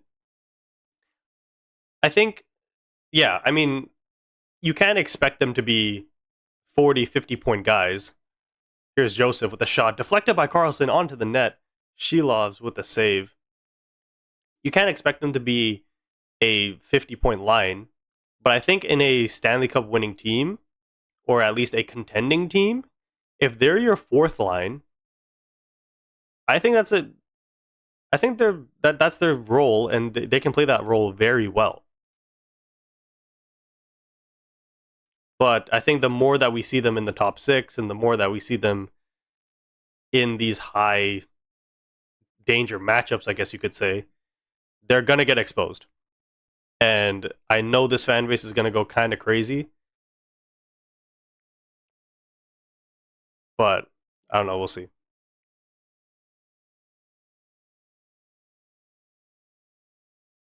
Oh, and it's a penalty taken by Drew O'Connor for what? A cross check? Tripping. I'm sounding like a broken record at this point. The Canucks finally get some sort of offensive zone time. It's the Abbotsford line, and now it's the fourth line out there. They finally get some momentum going. And you take an offensive zone tripping penalty. So again, regardless, if you look at the Canucks, sorry, I can't speak right now. Regardless, if the Canucks allow a goal on this penalty or not, it's going to kill their momentum. And if Pittsburgh are going to continue like they did previously after the too many men power play, they're going to just hold on to the puck, and they're going to build off of this regardless, because they're a veteran team, and that's what veteran teams do, is they know that even after a power play is over, the other team's penalty killers are tired, lineups get changed. So here is Pittsburgh on the power play. They have the puck in the zone. Erik Karlsson at the top with a shot, and it's blocked. It comes out to Rust. Tyler Myers is able to intercept, and Connor Garland's going to shoot this puck all the way down onto Arturs Silovs. I'm happy we have our depth. If you look at Oilers prospects, it's really bad. Well, I mean, prospects-wise... Oh, hold on. Malkin. Crosby, across. And it goes to nobody. Raquel's going to hold it. And I believe it was DeBrusque who shot it down. So if you look at prospect-wise, I mean, the Oilers are obviously not going to have the best prospect pool in the NHL because they've been so good for the last, how many years, right? So drafting-wise, they're not going to really have those guys. But if you look at their depth... Oh, hold on. Here's Justin Brazeau down low. And it goes through to Kindle, but he couldn't get it. A shot and a goal by the Penguins. Just too much space for Tommy Novak. And the Penguins are up 2-1. And that's his first goal as a Pittsburgh Penguin. Let's see how this happened here. So again, it's the second power play unit for the Penguins that have actually looked more deadly than their top unit. Novak, Elias Pettersson just allows too much space. And there's no screen at all, so there's no excuse here for Lankinen. So let's see. No, that's just a perfect shot by Novak. Kindle goes down to the goal line. It doesn't really take anybody with him. Not only was there a little gap between Hronek and Lankinen and where the puck ended up being in the net, but the shot on top of that to send it through all of that traffic was absolutely perfect by Novak. And what did I say? Canucks with pressure, Canucks with momentum. They take a penalty, it's all gone. So yeah, talking about like the Oilers, for example, with their depth. Not that they don't have depth. I actually think their depth is pretty good. Adam Henrique, Trent Frederick. I think they're deploying their players a little bit strange, if I'm being totally honest. Like you have McDavid and Draisaitl together to start the season, and then that's not working. And then I'm assuming they've split them up now. I haven't watched a Oilers game recently. They have Savoy from, I believe it was like the Ryan McLeod trade or something like that, who's a decent prospect, but again, you're hoping for that guy to hit. And what is he going to win you a Stanley Cup? You know what I mean? But it really exposes, I think, with the Oilers when McDavid and Draisaitl aren't going. McDavid has his first goal of the season tonight, but when those guys aren't going, it really shows the rest of the Oilers roster in terms of their ability to pick up the slack. Now again, it's only game 7, so let's relax a little bit on the narratives, but let's just pay attention to the trends. I think the Oilers will be fine. They don't have any major injuries. I think Zach Hyman's still out, and then he's going to come back. He's going to add to that, so I wouldn't worry too much about the Oilers like being a wild card team. I think they'll still have one of the divisional spots.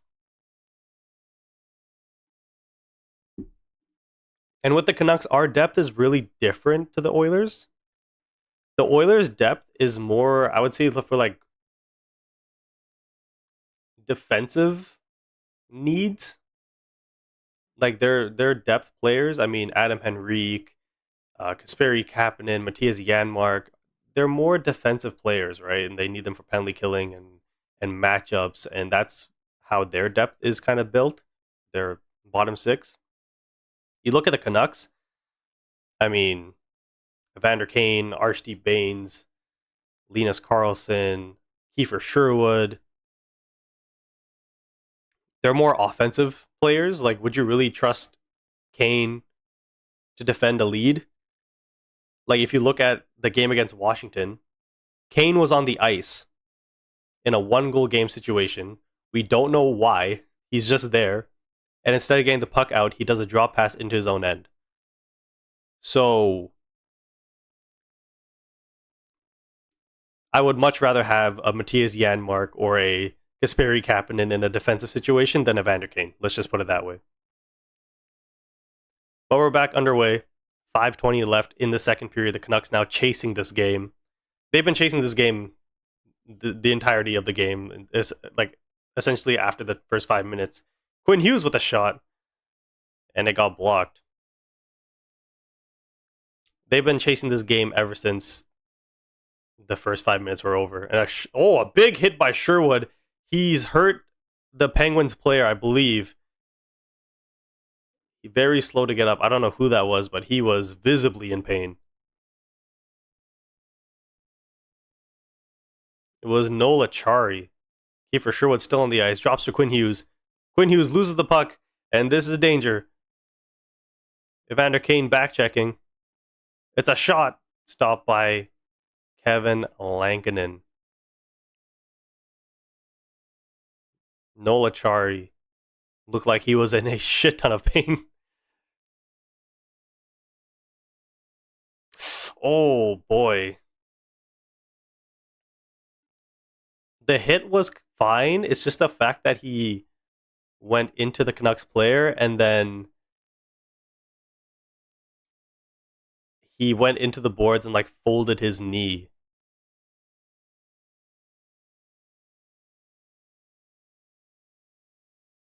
Hey, the more people in here, the better.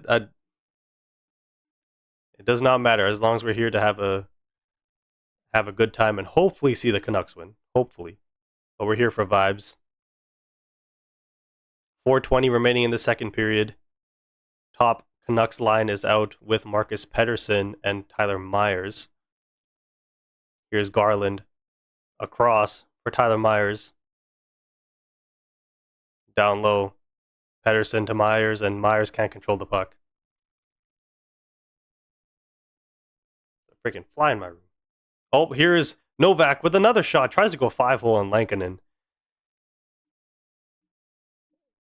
Oh, I didn't see what happened afterward. Apparently, Kindle went for the puck when Lankinen had it. 3:55 remaining in the second period. I think the Canucks have had like 4 shots in this period. Like, what is happening? Yeah, Novak trying to go 5-hole. That wasn't really a poke by Kindle, if I'm being totally honest. Kind of just put his stick there, but it is what it is.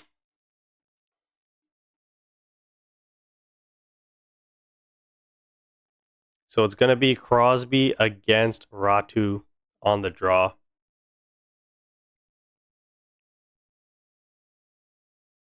And Ratu wins the draw. But then Hronek just gives it right to Crosby. Sick. Rust with a nice move. Still Rust tries to tuck it again on Lankinen. And Lankinen with the stop. Quinn Hughes getting beat there way too easily. Elite edges there from Rust to get the puck onto the inside. To be fair, Hughes did well to keep his stick there to make it difficult for Rust.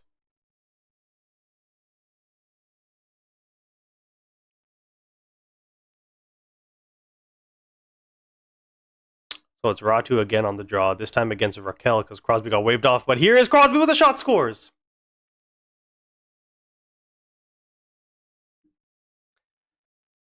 And it's 3-1 Pittsburgh. Oh boy, oh boy. Crosby with his time playing with McKinnon at the Four Nations understands his positioning as a winger off the draw. Another clean shot on Lankinen. Let's see this. Crosby. I don't know if it got deflected by Sherwood's stick, but I'm not going to lie, Lankinen needs to have that. It was a fluttering puck. It wasn't really a clean shot by Crosby. And it's 3-1 Pittsburgh. 3.5 minutes to go in the second period. The Canucks really need to go here.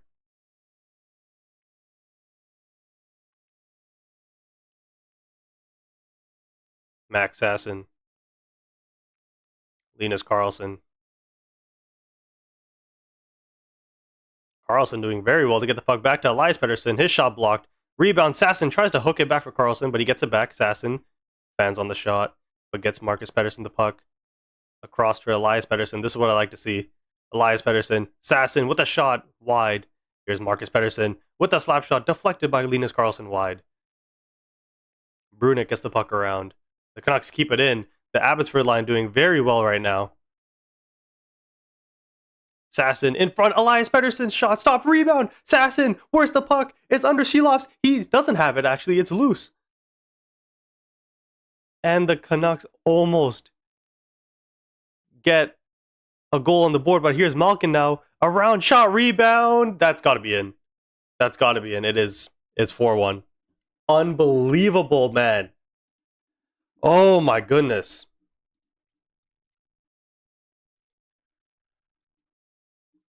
The Canucks come inches away from making this a 1-goal game. And going the other way, it's Evgeny Malkin with a power move to the net. Max Sasson, I don't know what he was doing defensively. It goes off the pad of Lankinen, and Anthony Mantha gets his stick onto it. The Abbey line was out there for way too long. They needed to back check. And it's 4-1. Oh boy. See, this is the issue, right? This is the issue. I mean, did Lankinen get pushed into his net? Yes, but I mean, there's no way that's goalie interference, right? So And the Canucks ice the puck, 2:24 remaining in the second period. I mean, if they can get one before the end of the period. Oh, that's so annoying. That's so annoying. It's pretty comparable to Calgary and Vancouver, first game of the season for the Canucks, where Coronado could have made it a 1-goal game, and it turns out to be a goal by Hedel, I believe it was, to make it a 3-goal game. Here's O'Connor now. Gets checked at the blue line. Here's Raquel. Tries to drop. A potential 2-on-1 maybe. Here's LeBate. Oh, it's O'Connor now, actually. And Crosby back checks. And Hronek shoots it back into the Pittsburgh end. 1:40 to go in the second period. Man, this is brutal. And the Penguins ice the puck. I can't say it's not deserved either. Pittsburgh has been the better team. I mean, I hate to say it, but the Pettersson line has been nowhere to be found. It's been Crosby versus Ratu. It's been Pettersson against Achari, and Achari wins the faceoff. Like, why do they consistently lose against lines they should be beating? Like, I don't get it. Blake Lauzon with a shot deflected, stopped by Lankinen. And here's Quinn Hughes. Out wide to Connor Garland. Connor Garland to the middle. Tries to pass to Pettersson, who was cutting to the middle of the net. Can't connect. Philip Hronek now. Goes back for Hughes. Hughes for DeBrusk. DeBrusk for Garland. Again, no clean passes. Passes into the feet every single time. Here's Hronek now. 50 seconds left in this period. Tipped in. I believe Pettersson now is going to go for a change. The Ratu line comes out. Here's Kindle now. Sherwood to Kane. Kane with a step. Hold on, Evander Kane. Centers Sherwood. Shot deflected. And it stays in play, actually. It looked like it went out. Here's Sherwood. Tries to get to Kane. Hand pass? In what universe was there a hand pass? 23.2 seconds remaining in the second period. The Canucks down by 3. Just not enough. It's just not enough.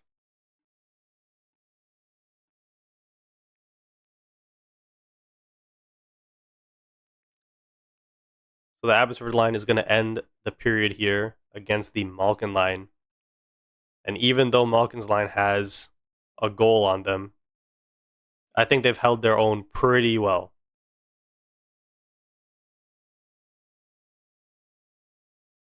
Ten seconds to go. Malkin gets a step. Evgeny Malkin stopped by Lankinen. Are they going to call a penalty? No, they're not. Elias Pettersson getting the stick in the hands. They could have easily called that a holding or a hooking. And Kevin Lankinen again having to face just a ton of power moves to the net. I wonder if that was offside.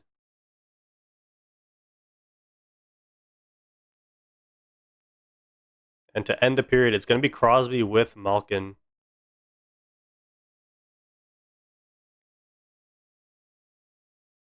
Four seconds. They cannot allow a goal. They cannot allow a goal. A shot goes wide by Letang. And that is how the period's going to end. I mean, what do they do going to the third?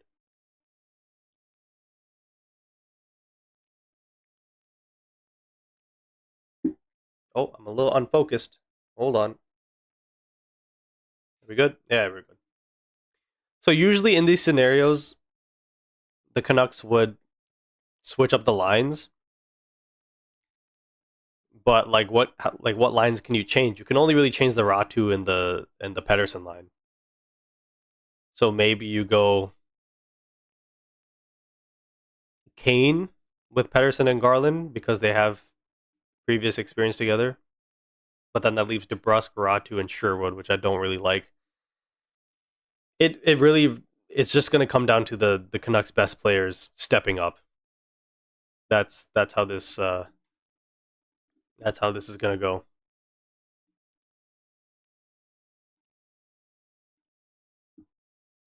So for this period,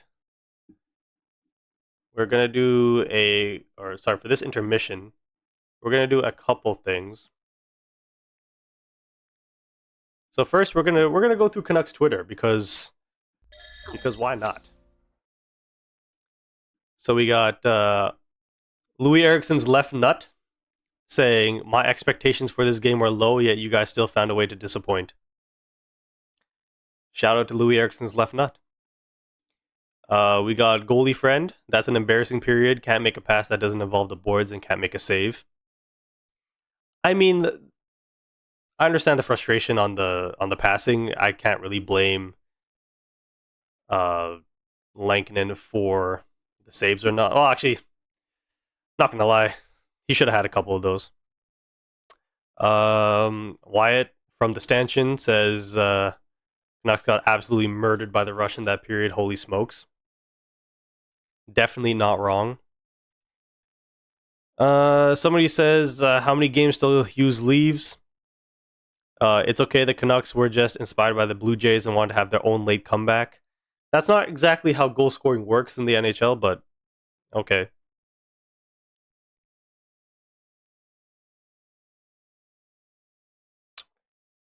I do need to be careful though because it is Twitter. Oh, we got a potential South Park thing there, so I'm just gonna skip through that. Somebody saying lock in, please. Great to see Quinn Hughes look so checked out 7 games into the season. LMAO. Seeloff's revenge game. Seeloff has been pretty decent, but I wouldn't say he's had to like make some crazy saves. Somebody said embarrassing. Sell the effing team. Way to go, DeBrusque, for stepping up when injuries pile up. Oh wait.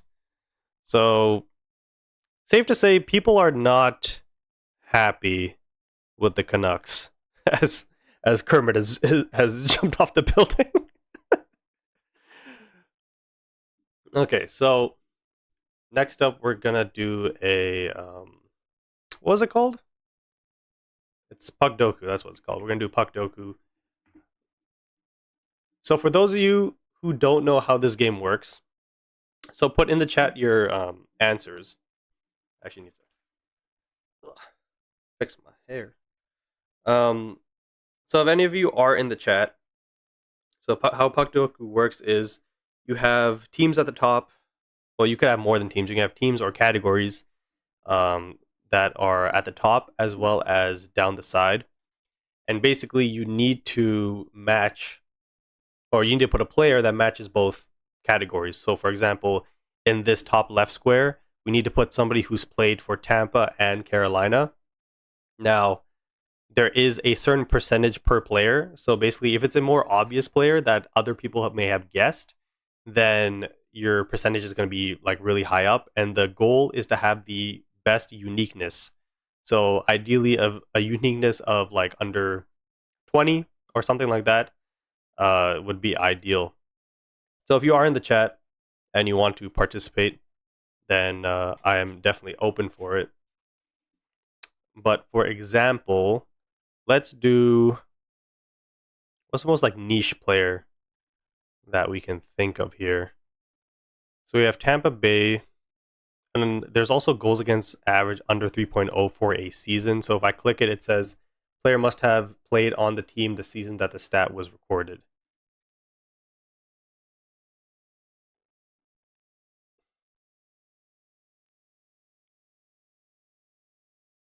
So I'm just trying to think. Like, I don't think Seth Jarvis ever played for Toronto, so that won't work. He needs to at least play a regular or postseason game on either team. San Jose, Carolina, so there's like Brett Burns, but that's too obvious, right? I feel like usually goalies are pretty good to guess here.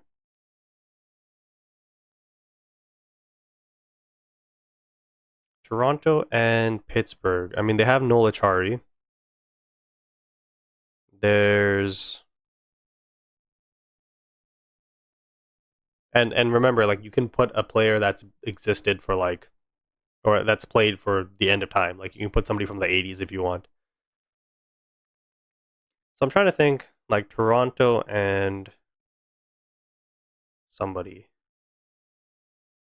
other than Nola Chari. Who else has played for Pittsburgh? Um, defenseman Ryan Reeves. Did Reeves play for Pittsburgh? I feel like he might have.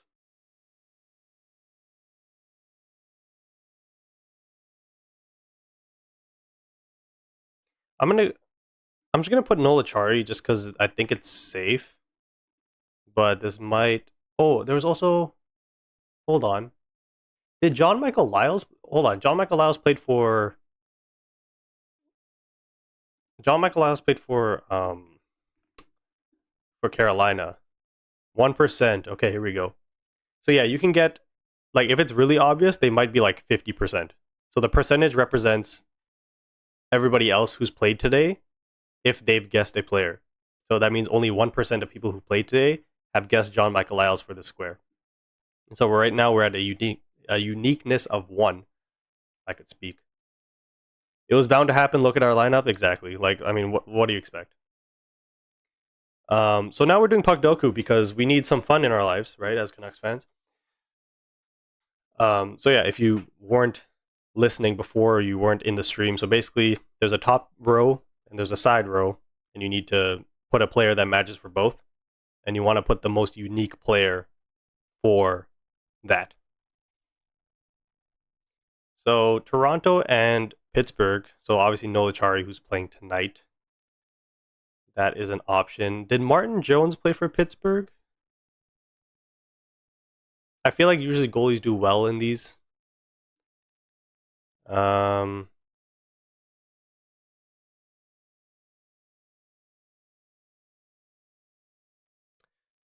Toronto and Pittsburgh. Joffrey Lupul? Did Lupul play for Pittsburgh? I'm trying to think. Spezza is a member of the staff in Pittsburgh. I think he's like assistant general manager. um, maybe we'll come back to that one. We have Tampa and Carolina, so I think Anthony D'Angelo works. Did Duclair play for Carolina? Did he play for Pittsburgh? Not sure. Tampa. What other players at Tampa play or players on Tampa? Um, San Jose, Carolina. The only one I can think of is like I think Justin Williams. Wait, no. What am I talking about? San Jose? Justin Williams? Jesus. He played for Washington and who else? Yeah, he played for Carolina.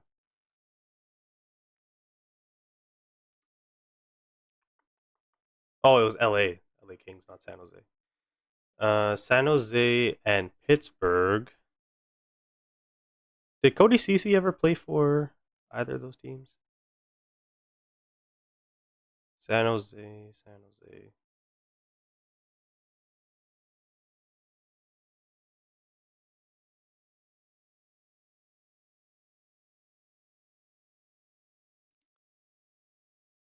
Um,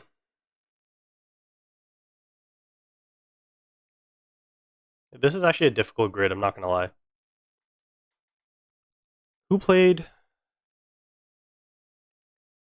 for Tampa and Carolina? I'm trying to think of the old Carolina team. So like Yanni Pitkanen.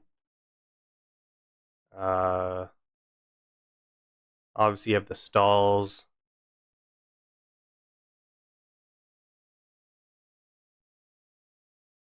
I think D'Angelo played for Tampa too. I'm gonna go with Tony D'Angelo, but I can't really think of anybody like anybody else. That was wrong. Oh my! Did D'Angelo not play for Tampa? Well, this has gone to trash. I'm just gonna do Nolachari now. Okay, 2% is actually pretty good. That's a lot better than I was expecting. I'm just gonna fire off stuff that comes to my head. Um,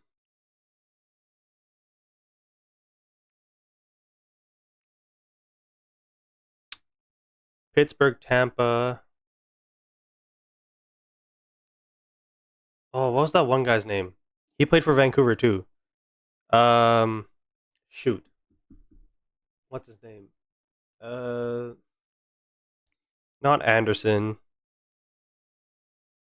Oh my gosh, what was his name?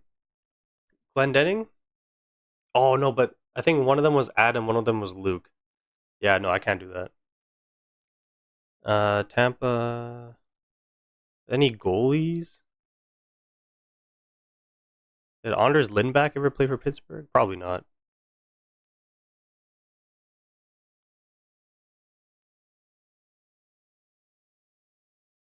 Ben Bishop played for Dallas, not Pittsburgh.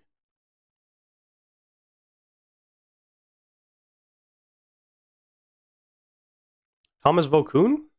Did he play for Tampa? I think he did, right? I mean, I've already messed up this grid. Yeah, I already messed up. This is cooked. Um, I swear Vokoun played for Tampa.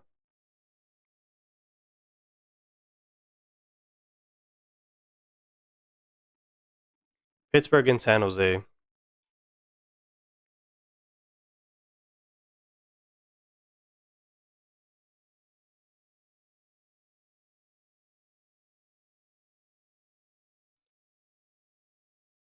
So who's the obvious one here? Eric Carlson probably. Anybody else? So yeah, I'm thinking like Cody Cece, but I don't think Cece ever played for San Jose. Oh no, he did play. Wait, didn't he play for San Jose and then get traded to Dallas last year? And then now he's in LA. I just don't know if he played for Pittsburgh though. I'm just gonna try it. 1%. Okay, we finally got one. We only have 4 shots left. The goals against average under 3 in a season. I feel like it's kind of hard to do that. Like with San Jose, is that like Niemi? Because you have to do it with San Jose. So that's like Niemi, Nabokov, and that's pretty much it.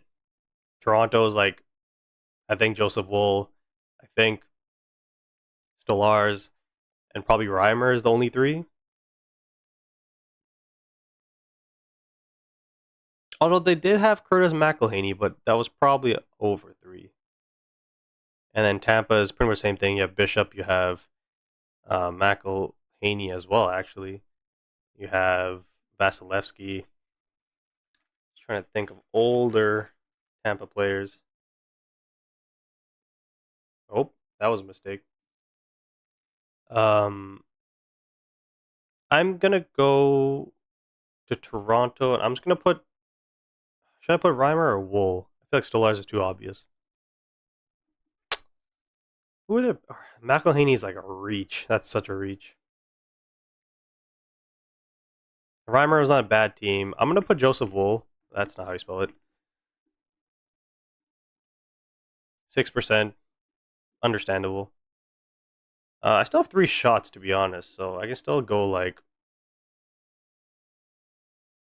Do I want to go Lindeback or Linderback, whatever the hell his name is? I'm maybe Curtis McElhaney. Mac Gill, Curtis McElhaney. Screw it. Let's go 2%. Curtis McElhaney, the goat. Okay, so we have 2 shots left. I feel like San Jose we can't do. Oh wait, who is No, there's no way Ben Scrivens. There's no way. There's no way under 3. No. Um, I don't really have other players though. That's the problem. Screw it. Let's go Tampa, Pittsburgh. I already got that one wrong though. I kind of want to go for a different one because I got these two wrong.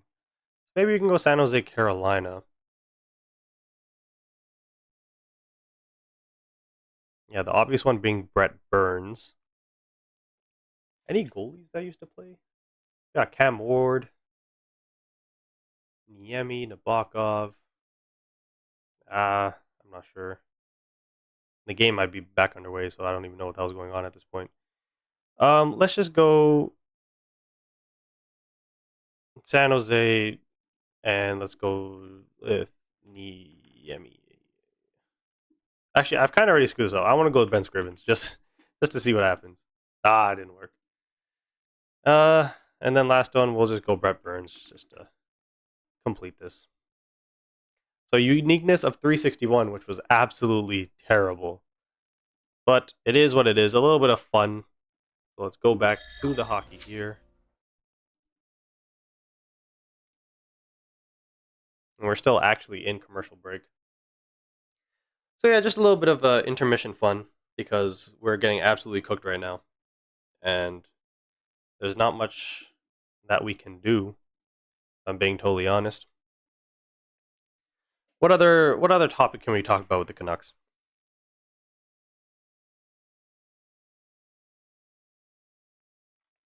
I mean,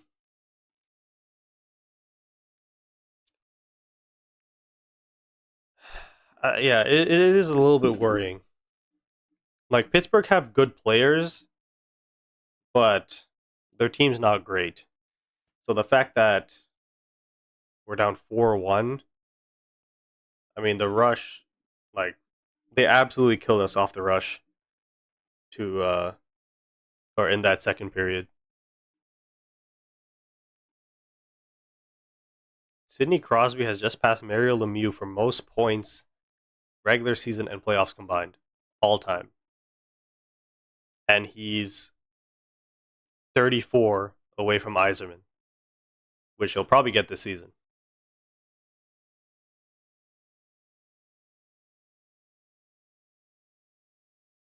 See, this game is so much different to the Oilers and like the St. Louis game because I was mad for those games. Like, I was frustrated, I was heated. This game, I'm just disappointed. I am just disappointed. 2011, we lost because of Aaron Rome.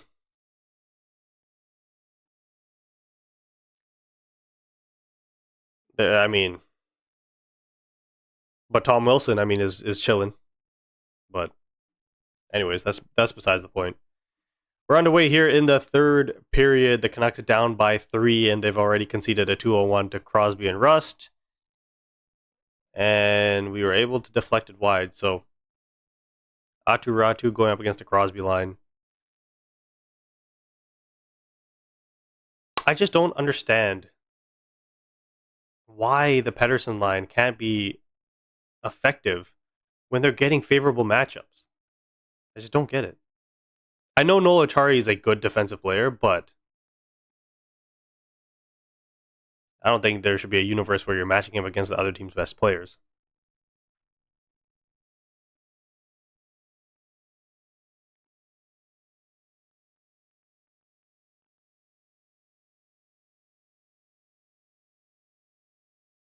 (19-19) remaining in the third. Face-off won by the Canucks. Elias Pettersson couldn't get it cleanly, so now it's in the Canucks' end. And another pass into the feet. Malkin, that's a holding penalty.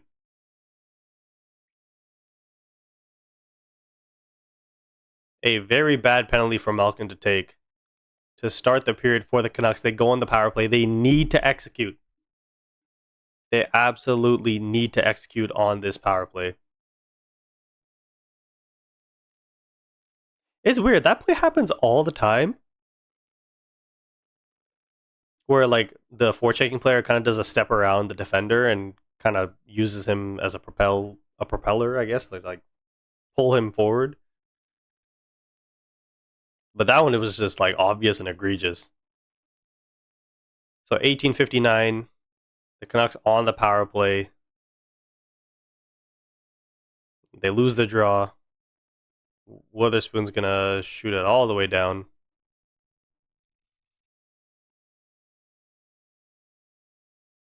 Honestly, it doesn't matter too much to me, like whether or not they're set up in the first minute or the second minute. It's about creating chances and scoring. So if they do that with 5 seconds left or 2 minutes left, like it doesn't matter. Just score. Here's Hughes. Back to Garland. Here's Hughes with a shot, high shot, stopped by Seelovs. Minute 27 remaining on the power play, 18:26 in the third. Let's get the puck to Pettersson more on the power play. Like, he's been doing not a whole lot. Nola Chari wins the faceoff again against Pettersson. And they're saying that the puck went up into the netting, so it will stay in the Pittsburgh end. Kiefer Sherwood with the Michael Jackson gloves.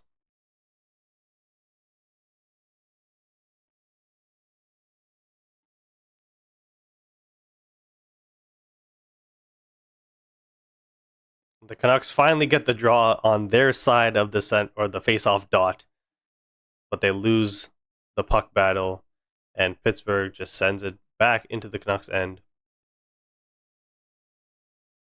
A minute left in the power play. Hughes, Pettersson, looking for an option. He has nobody with him. It's a 2-on-1. Pettersson gets knocked down, and Hughes can't get the puck as it goes out of the zone.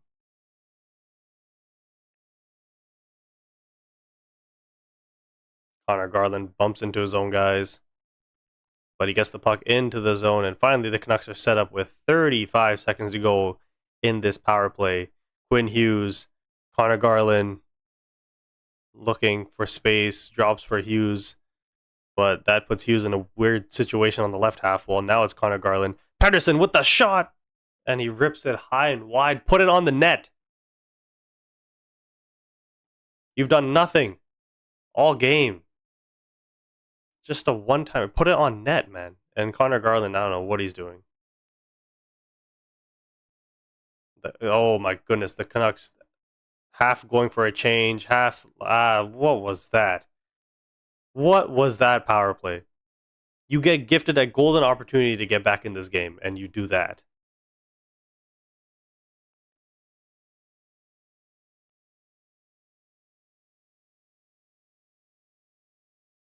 $16:40 remaining in the third period. The Canucks need something or anything to go their way. Evander Kane forechecking on Witherspoon. Ratu wins the puck back. Still Ratu back to the point. Myers, Marcus Pettersson. Terrible. Like, Myers is not thinking about the situation he's putting Marcus Pettersson in. Terrible angle. Traffic in front of him. His shot gets blocked, so it goes out.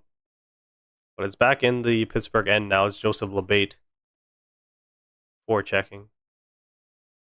Brunick is able to get the puck out. And how did this puck just... Oh my... Are you serious? Oh my goodness. How... Just a puck lifted up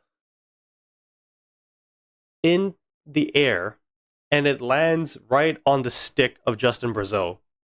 And Marcus Pettersson is all over him, and then he gets called for a hold. Wait, how did... Brazeau was holding... What? Brazeau was holding Marcus Pettersson there. Whatever. If Pittsburgh scores here, it's pretty much game over for the Canucks. And it looks like something happened at the faceoff.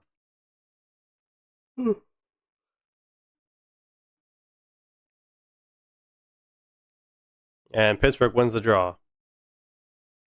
Rust. A little high-low play. Raquel looking for Crosby. And Myers clears the puck down the ice. I mean, more importantly than anything is this kills off 2 minutes for the Pittsburgh Penguins, regardless if they score or not. Sherwood, short-handed, tries to make a move around Raquel, and Raquel stands his ground. O'Connor and Sherwood trying to create something, but now it's going to be a 2-on-2. Rust, Malkin, and Myers is going to intercept. And the Canucks are going to get a full line change as Seelovs handles it behind his own net. Lays it off for Chris Letang. Here comes the dangerous second power play unit for the Pittsburgh Penguins. Here is Brazeau. Back to the point. It's Chris Letang. Letang into the middle. Mantha. Novak, who already has a goal, shoots it wide.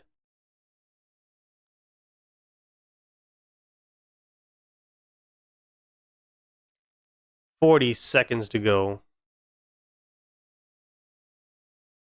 Oh, it's Justin Brazeau with a shot straight at Lankinen, who holds on. 31 seconds to go in the Vancouver penalty. 14:24 remaining in the third period. Again, this second power play unit has been way more deadly for the Penguins than their top unit. They get a goal from Tommy Novak, and they're entrusted with a minute of the 2-minute minor. Tyler Myers shoots the puck off the boards and down the ice. The Penguins looking to at least gain the zone as the power play expires. Here's Letang, who's going to shoot the puck into the opposite corner. Mantha in front for Brazeau. Oh my gosh, they're making it look so easy. The second power play unit for Pittsburgh. A shot into the opposite corner. It comes right out to Anthony Mantha, who hooks it into the middle. And Justin Brazeau doesn't shoot it. He shovels it into the top corner. And I don't know who that was. It was Joseph and somebody else. Joseph and Connor Garland can't get a stick or their body in front of that shot. 5-1. You're slacking. This is ridiculous. You have not uploaded any content last week. Hey, listen. When you upload videos when they're winning, nobody cares. But this video is gonna bang. It's mind games. All right? It's mind games. Max Sasson with a shot. Rebound for Linus Karlsson. Can't put the puck into the back of the net.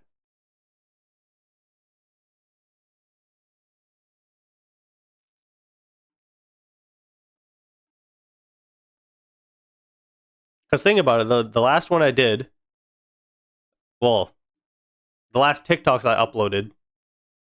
Oh, hold on. Here's Niels Oman with a shot. He puts it wide.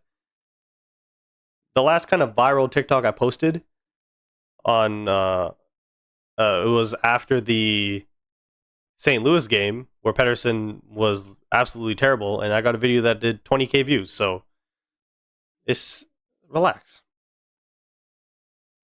You have lost a subscriber. I did not sign up for this. I want to see Canucks content not only when they lose. Trust me, you're going to be seeing a lot of losing in the next 3 games. So, regardless if it's from me or not, just get used to it.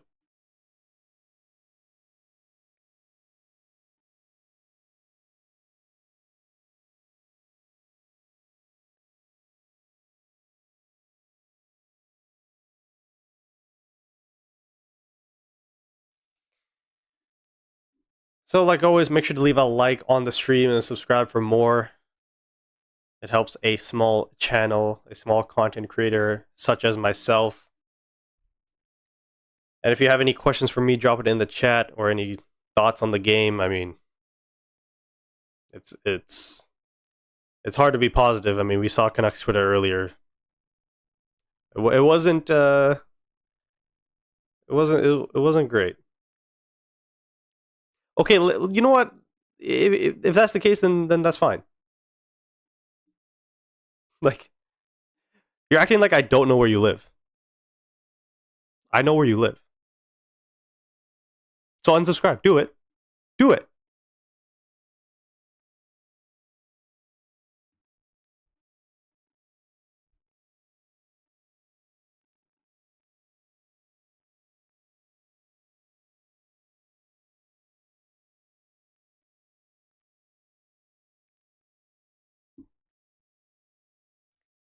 We're pretty much just waiting for the time to expire here on this one. 4-1, it was doable. 5-1 now, with how much time's left.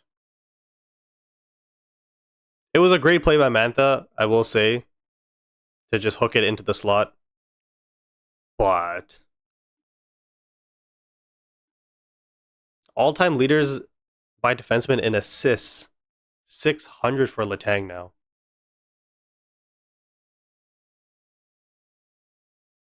Bobby Orr's only 15th? That's crazy. No. No, I'm not. I won't. I absolutely won't. You will never see me and that guy in the same room.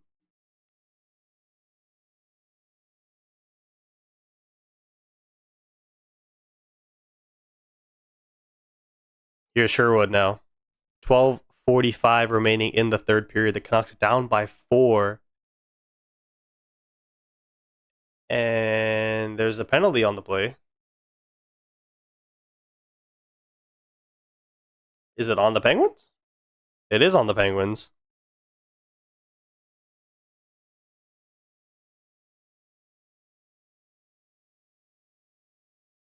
Oh, that's more of a trip than interference, but Philip Hollander, I believe is his name. So the Canucks get another golden opportunity. This time they're down by 4 instead of 3, but if it's going to start at any time, it's going to start now. No, they're not on this channel. That's not what we talk about or post about. Pettersson to Hughes. Hughes to Pettersson. Pettersson with a shot. Stopped by Seelov's rebound comes out, but Penguins, or the Penguins, clear it. But he shoots it into his own bench, so that should be back into the Penguins' end. What do you do once all the volleyball videos are done? Sleep? Play FC? I don't know. Depends on what I'm doing.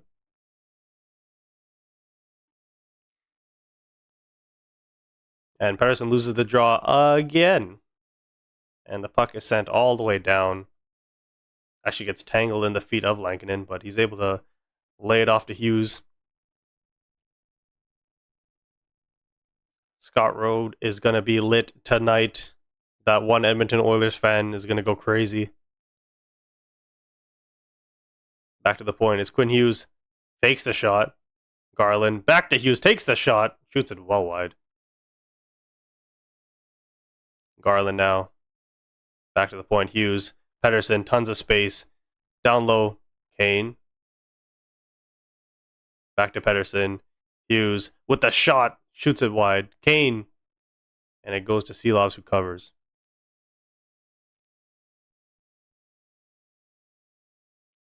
We got favorite type of tree. Oak. Or apple tree. I don't know. I think Canucks would like to get the goalie back from the Penguins.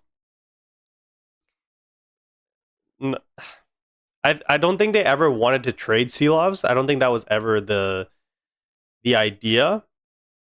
But the fact that he won the Calder Cup with Abbotsford last year, and the fact that they didn't want to part ways with Demko, and they already extended Lankinen, it just put them in a situation where Seelovs was too good for the AHL, and so they had to move him. And if you look at Lankinen and Demko this season, they've been pretty good. So it is what it is.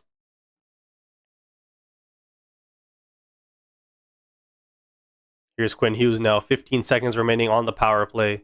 11 minutes to go in the third period. Here's Filip Hronek to Hughes. Still Hughes makes a move. Hughes goes around the net to Hronek with the shot, and he puts it wide. And Archie Baines can't collect the puck. Connor Dewar is going to ice the puck, actually. So at the very least, the Canucks are going to get offensive zone draw.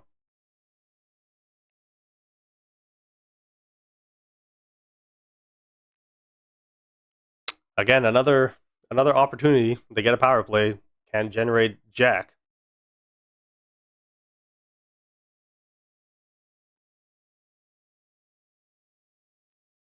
Thoughts on Vancouver getting a basketball team? Oh, the shot was actually blocked by Letang. I mean, we saw the turnout for the Raptors preseason game here. Oh, hold on. Shot stopped by Seelovs. Carlson can't get the rebound. So yeah, there was a preseason game here. And the turnout, I believe it was a sold-out building. For, I think it was the Raptors and the Thunder? Or something like that. I know the Dallas Mavericks were in town, and so there's definitely a fan base here that wants an NBA team. It'd be kind of crazy for us to get a team before Seattle. I'm being totally honest. Here's Joseph with the shot, stopped by Seelovs. Joseph keeps it in. Carlson. Joseph. Hronek. I like the setup from the Canucks, having one of the defensemen a little bit off of the blue line. Joseph. Down low to Ratu. Ratu. And Hronek can't control.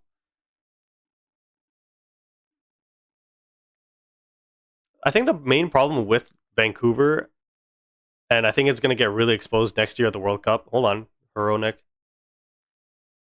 With a shot deflected wide. I think it's going to get really exposed next year with the World Cup coming here. There's going to be the problem is that there's so many buildings, so many like industrial areas around our sports arenas and stadiums. Sherwood with a shot stopped by Shelovs, who aura farms a little bit, grabs it and then drops it. So the problem is like where are they going to play? Are they going to play at Rogers Arena? So then we have the Canucks playing there. We have a Vancouver team playing there. We have the PWHL. I'm sure is going to have a couple games there. What else?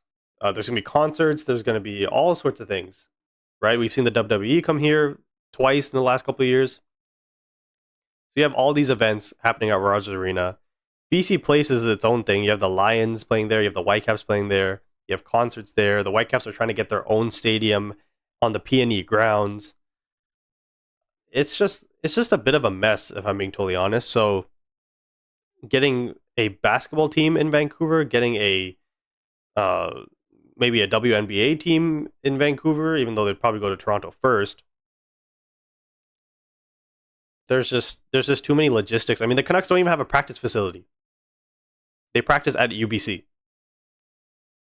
So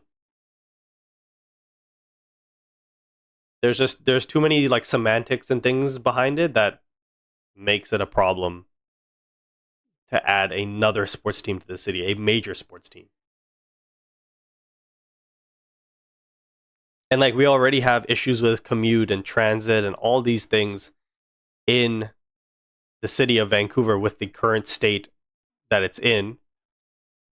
And then next year you're going to invite potentially hundreds of thousands or tens of thousands of people into the city for the World Cup. So it's going to be a mess. It's going to be a big mess, a big problem. But in terms of the fan base and the support, 100%. Vancouver deserves a basketball team again. 8:45 remaining in the third period. The Canucks win the offensive zone draw. Marcus Pettersson goes across to Tyler Myers. Brunick is able to break the puck out for Pittsburgh. Marcus Pettersson up the boards to Evander Kane. Kane with O'Connor and Sherwood here. So who's the center on this line? They're just going with three wingers? Kane, down low to O'Connor. Tries to put it in front for Sherwood. It falls to Marcus Pettersson instead. Sherwood and Pettersson play catch. Shot is blocked. And here's Kindle. Kindle's going to retreat and go for a change.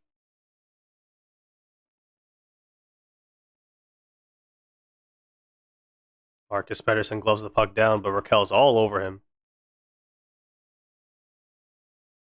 Garland now plays it behind the net to Tyler Myers. 7:45 remaining in the third period. Myers just fires the puck all the way down the ice for an icing.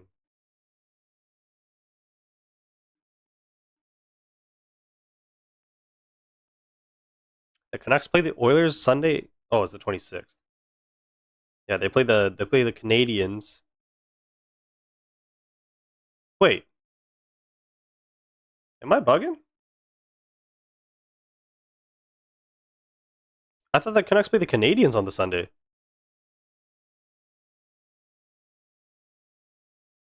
Oh, they play the Canadians on Saturday, and then the Oilers on Sunday. Well, the Canucks might be screwed. They might be screwed. I knew they played the Oilers again in October, but I guess I just forgot about it. That's gonna be fun. Connor Garland, what a move! That might be considered offside if this goes in. Elias Pettersson's shot goes wide. Here's Quinn Hughes. A little spinorama from Garland to enter the zone. Here's Elias Pettersson, who's really been flying in the offensive zone tonight. Elias Pettersson with a shot off the glove of Shilov's. And the Penguins are gonna not ice. What are they doing?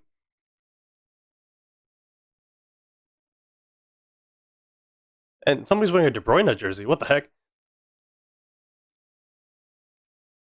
The Pittsburgh Penguins with a routine ice because they were up against it. And the Canucks lazily get back. I think it was Pettersson going off for a line change. And then Nola Troy beats them out for the ice. That's, oh my goodness.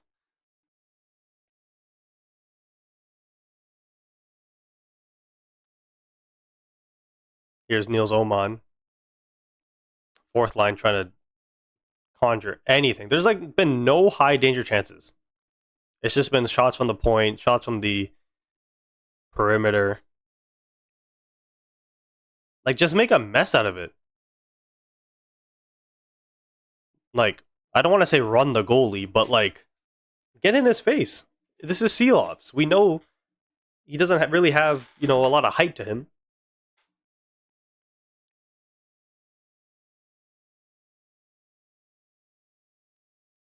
Abbotsford line can't connect on a pass. That's been the story. Like when's the last time the Canucks strung like 4 passes together? As Pittsburgh does just that. Malkin across. Mantha looking for Brazeau. Mantha off the post. Anthony Mantha on the backhand. You see, they strung 4 passes together and they created a goal scoring opportunity.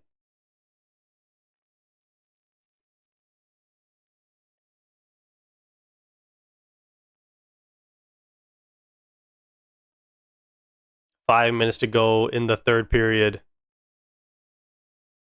And they turned the puck over. It's Hollander with the shot stopped by Lankinen.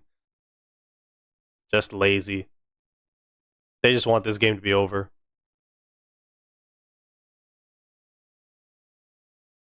Drew O'Connor. Kiefer Sherwood now. At the end of their shift. I believe. Evander Kane's wide open. Drew O'Connor with his head down doesn't see him. Here's Kane. Throws the puck to the net. Stopped by Seeloff, I believe.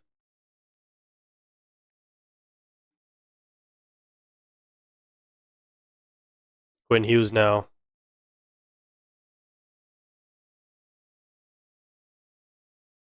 Elias Pettersson with a shot. Blocked by somebody.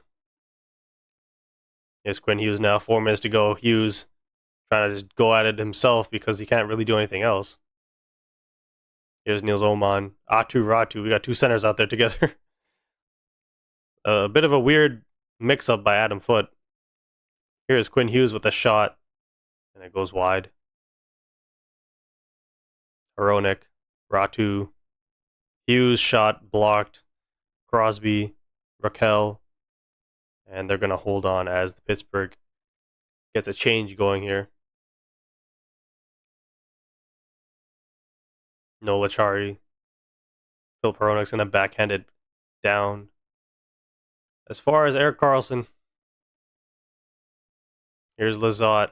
Tries to throw it in front, but it's blocked by Hronek. And Joseph takes a cross-checking penalty. Great.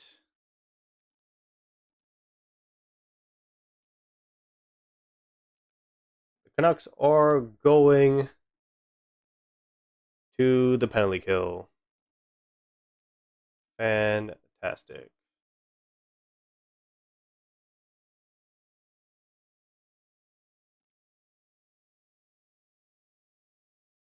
Does that pop up? Let's see.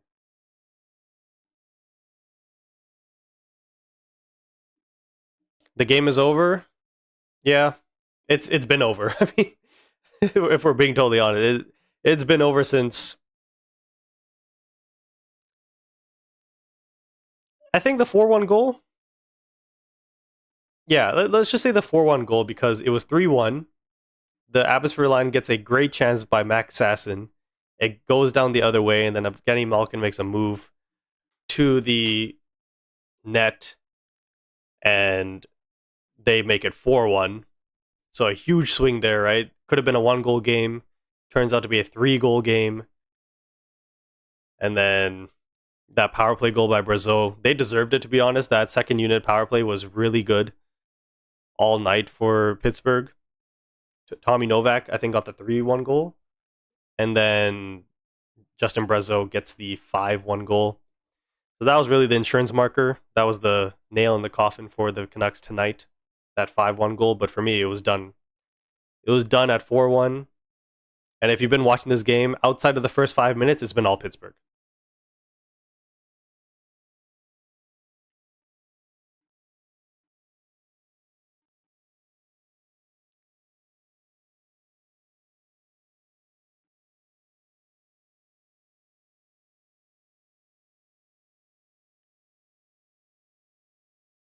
Like, yeah, they're showing Evander Kane here as, I believe, the player of the game for the Canucks. Which, you're picking a bunch of crap out of a pile of crap, but I thought he looked pretty decent with his speed. We don't really view Kane as a fast player, but maybe because he's been playing with McDavid for the last, 3 years, or 2 years, whatever it's been, that he looks a little bit slower than what he actually is. And when you put him on the Canucks, a team who is generally slow, he looks like the Flash. The Pittsburgh power play tonight, 2 for 4. And they are starting with their second unit-ish? Not really, it's their fourth line, actually. It's Hollander, Kindle, Novak, Brunick, and I believe that's Caleb Jones. So it's a fourth line shift. They're getting some power play time.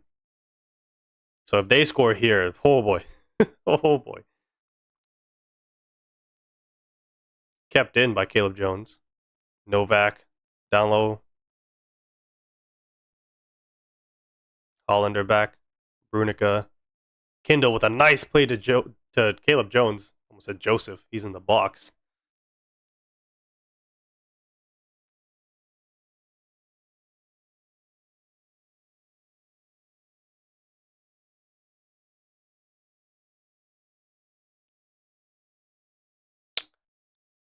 A minute to go here in the power play. 2 minutes to go in the game.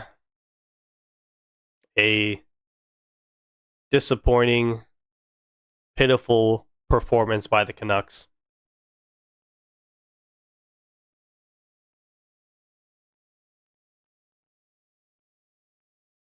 I mean, Pittsburgh fully deserving of the 2 points here. A centering pass from Achari. And a right pad save by Lankinen. Here's Witherspoon now. 25 seconds remaining on the power play. It's Lizotte to Achari. Trying to play a doer in front.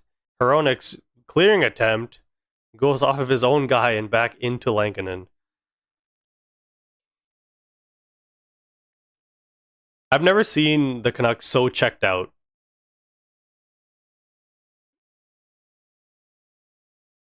Like even like in the other games that they've been down, like St. Louis and Dallas, or sorry, not Dallas, St. Louis and Edmonton. At least they were kind of showing some sort of push.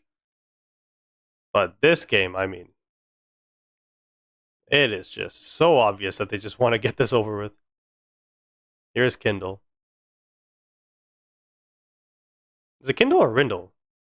I don't know. Novak just dancing on the Canucks players. Power play is over. A minute to go here in the third period. Witherspoon. Hollander. It is Kindle. For some reason, I thought it was like Rindell or something like that. Witherspoon hounded down by Kiefer Sherwood as he turns it over to Joseph Labate, who chips it in to the middle, or into the Pittsburgh end from the middle of the ice.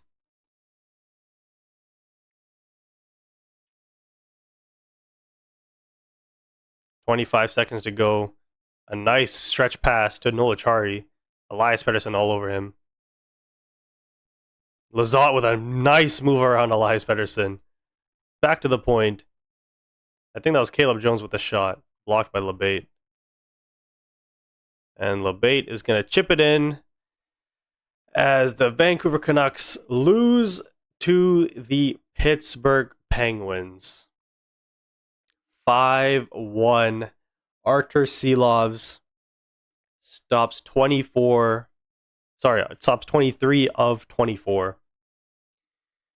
And so before we end the stream, we're going to do two things. So first, I'm going to open it up to the chat. If you guys have anything you want to put for now, questions or just thoughts on the game or thoughts in general. First, we're going to do that. So I'll open it up to you guys for a little bit. And then we're going to be doing a full game review that is going to be posted on to, I believe, yeah, we'll do a full game review. And if you guys want to put questions or whatever, like while I'm doing the review, I will get to them towards the end. And that review will be put on to this channel. So I did miss the last two games, which was unfortunate because, especially the Washington game, I thought they played very well. But let me close this so that they're not in my ear anymore.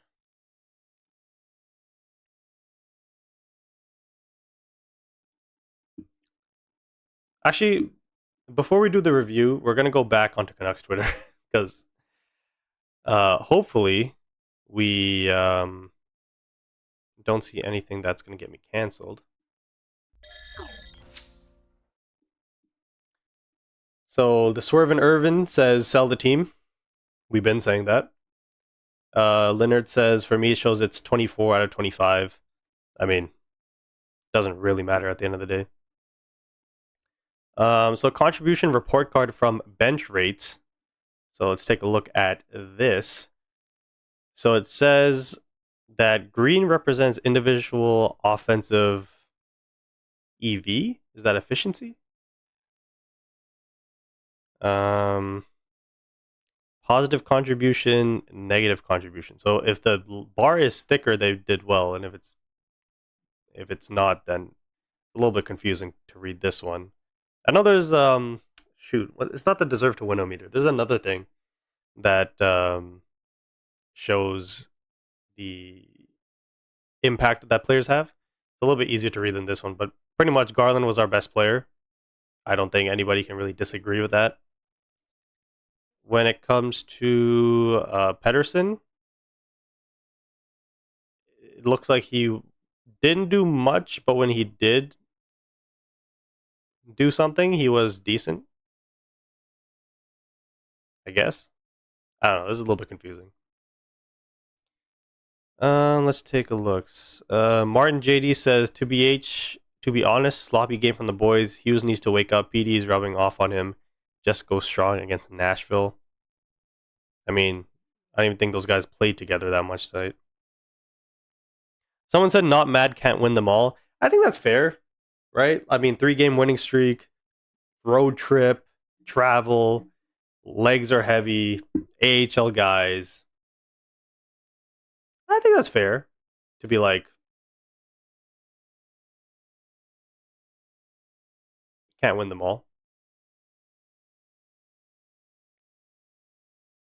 Lanky mid tonight. Foot's deployment awful. Forward group as a whole is weak with all these missing bodies. I mean, you're missing Besser, your best goal scorer. You're missing Hedel, your second line center. You're missing Bluger, your third line center. So his deployment, I mean, what are you supposed to do? You're deploying guys who aren't regular players. So could he have done better? I guess. Lanky mid tonight. I mean, the Crosby goal, if I'm being totally honest, I would have liked him at least to get a piece of it. When it comes to, I think what was the Brazeau goal? Justin Brazeau's 5th goal of the game. Oh, not his 5th goal, but the Penguins' 5th goal of the game. That, I would say, probably he should have done a little bit better, even though the puck got hidden by a little bit, but I don't know. I would say at least 2 goals Lankinen should have had. This guy says, what an effing embarrassing performance. Tell Foot to kiss his ass goodbye before Aquilini fires his ass and hires DeBoer because that was embarrassing. Seelovs cook the Canucks. Langdon should take a discount for the next 10 games loser. Jesus. Holy. The state of Canucks Twitter is hilarious. This guy, that was too funny. I mean, Pete DeBoer is just going to throw our goalies under the bus. He did that to not Ottinger in the last playoffs. That's why he got fired in the first place. So he's going to do the same thing to Lankinen and Demko. Get Artie partied. Sure. I'm not upset because so many of our good forwards were out and the Canucks were honestly doing their best against the icon that is Artie Party. Again, a good perspective to have.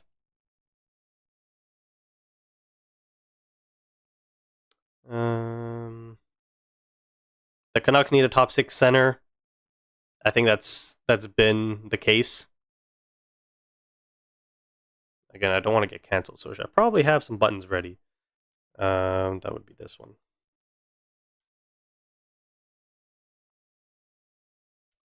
Not a good game by Canucks tonight. They could have won this game with their quick start, but nope, folded, and that was it. On to the final road game. That's the thing, too. They came off to a flying start. They get a goal to start the game. And then they just kind of turtled. You know what I mean? Like, this is why against Dallas, when they were up by, I think it was 2 goals heading into the third period. No, they're up by 3, I think. I fully expected them to just like turtle and just play defense, not play any offense. And that's when they had a multi-goal lead. They were up 1, and after 5 minutes, they just absolutely turtled. Well, that was no fun to watch. Yeah, I mean, could I have spent my almost 3 hours at this point, 2 hours, 45 minutes doing something else? Maybe, but that's what it means to be a fan.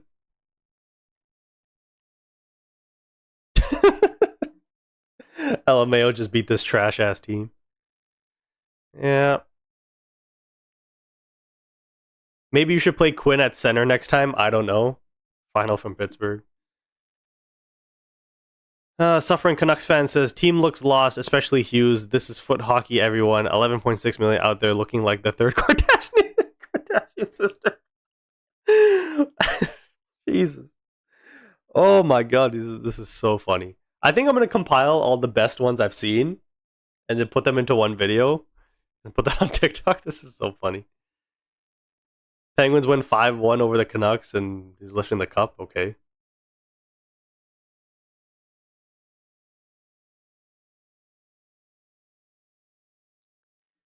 Seelovs is a very weird goalie. He always gets the goal against him in the first 10 minutes of the first period. After first 10 minutes of playing, he has a 95 save percentage. I don't understand. Yeah, it's one of those things where like some goalies, they I don't know. It's hard to explain because some goalies they like getting a lot of shots on them so that they can get into a rhythm. Other goalies don't like any shots. You know what I mean? Um, and even like if we look at the context of the goal that he allowed, it's in the first minute and a half, 2 minutes of the game. It's a low blocker shot with no screen in front, and it's from Connor Garland, who I don't know, Leonard's, if you're a Canucks fan or if you're a Pittsburgh fan, but Connor Garland is not known for his shot. So if it was Pettersson, if it was Hronek, if it was Hughes, even DeBrusk or Kane, Sherwood this season, I would understand. But Connor Garland's not really a sniper. He's more of a playmaker. So the fact that that was the goal he let in was a little bit strange, but it is what it is. Refreshy MD says there is 0 reasons 4 players should have more ice time than Pettersson. Yeah, I don't know why was Pettersson like I don't understand. He wasn't on the ice like often, especially in that second period, which was weird. Like I don't know why. Like we can check the shift charts and stuff afterwards, but I don't know. Lachlan Irving says, I'm not going to sugarcoat it, guys. That game stunk. Absolutely did.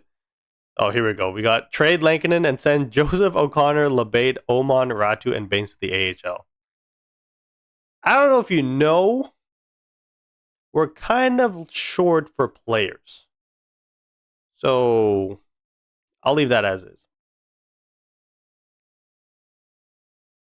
At this point, go spend a late round pick on a center who can at least confidently say is an NHL player, because they'll lose every game if they deploy the same lineup as tonight.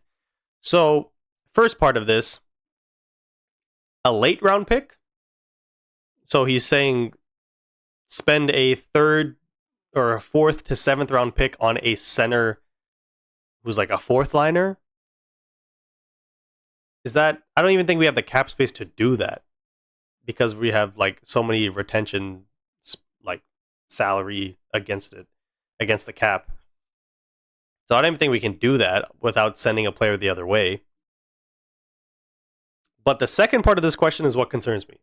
Or not question. The second part of this statement is what concerns me. Because they'll lose every game if they deploy the same lineup as tonight. You play Nashville next, then you play Montreal, and then Edmonton on a back-to-back, and then you play the Rangers. I can realistically see, I mean, the Predators aren't that great of a team, but they have good players. So similar situation to Pittsburgh, so we've seen that the Canucks can lose a game like that. You play Montreal on Saturday, who's probably been the hottest team in the NHL. Now, luckily, it's going to be in Vancouver, so yay. Then you play Edmonton on a second half of a back-to-back on Sunday. Again, lots of games under these guys' legs. And you're going up against McDavid and Draisaitl and, you know, that whole situation. And then you get 2 days of rest. No, 1 day of rest. You get a Monday off. And then Tuesday you're back at it against JT Miller and the New York Rangers. I can see the Canucks losing the next 4 if the lineup stays the same. Now, Besser should be back for Nashville. At least they're hopeful. Teddy Bluger should be back, whether it's Nashville or Montreal, and then obviously the games after that. So, Hedl, I mean, he's either coming back in the next couple of weeks or we won't see him for the rest of the season, is what the vibe is currently with Hedl. So, a little bit worried. A little bit worried.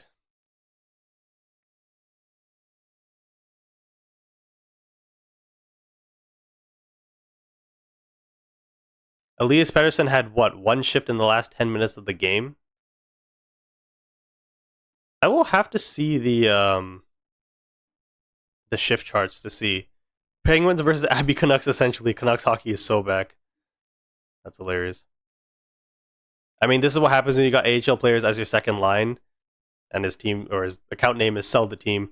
That's the thing, right? I mean, when we saw the lineups to start the game, you have 3 AHL guys on your second line. So it's like,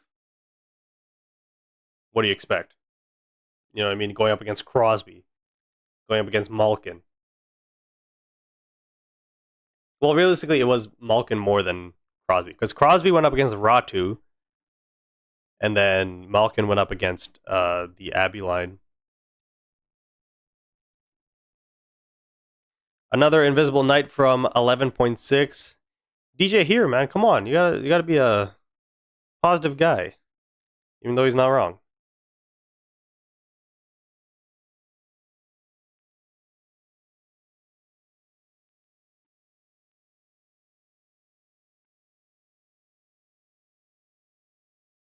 Someone said put the fries in the bag.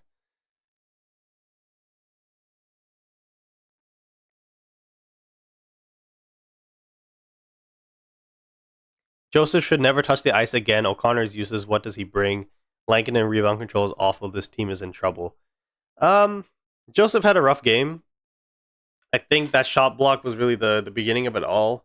He wasn't the greatest throughout the game, too, to be honest. But I mean, there is that. O'Connor is useless. He's a good skater. He's a serviceable penalty killer. He's somebody that you would want on your fourth line, third line.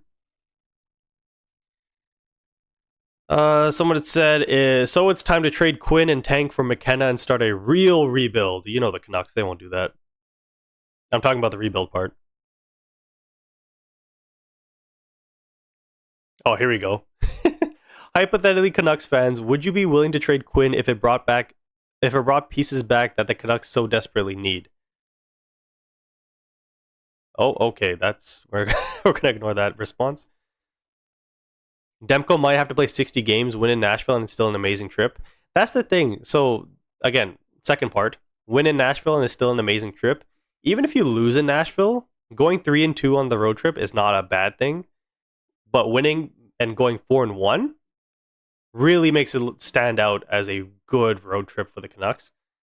Demko having to play 60 games, I don't want to blame Lankinen for this. It was just not...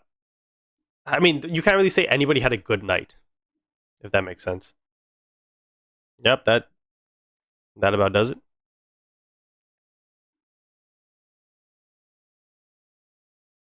Okay. More political stuff. Someone said it's okay, just win on Thursday again. That is a possibility. So when Seelovs was a Canuck, every long shot went in. Why aren't we firing everything towards the net? I mean, most of our shots were from the point. So the fact that it didn't go in is, I don't know, maybe he's developing as a goaltender. I'm not liking where Pettersson is position-wise. Neither does Hughes. It almost looks like PD doesn't really want the puck. Yeah, I don't know. Like, you would think on the right half wall on the power play at the very least, like, you can one-time the puck, and he did it once tonight, and he absolutely missed the net by a mile. And I more so saw a little weird exchange between Hughes and Garland that put Hughes in a bit of a weird spot. But I don't know. At 5-on-5, yeah, Pettersson's just kind of looks a little bit lost out there, if I'm being totally honest. I will always watch the Canucks game until it's done, even if we're losing really badly. Someone said hashtag firefoot, and then add Alvin to that as well. Oh, there's a hashtag fire Alvin. And oh, this guy's back again.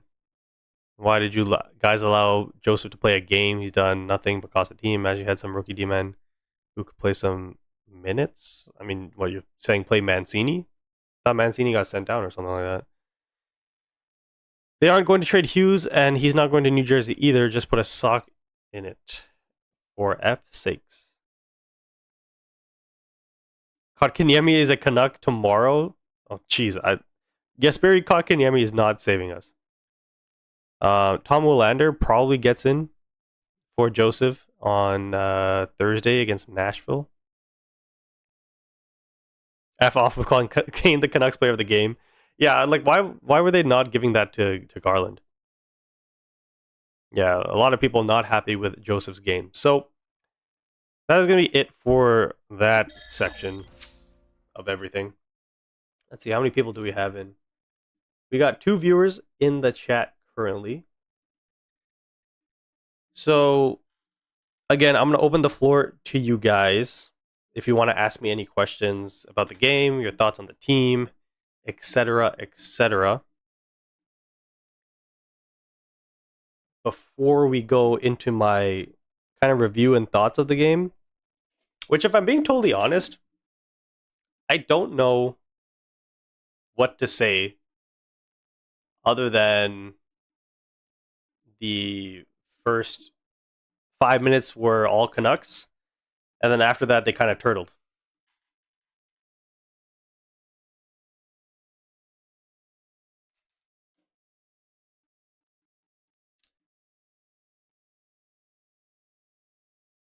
Oh, actually, I did want to look at the shift charts.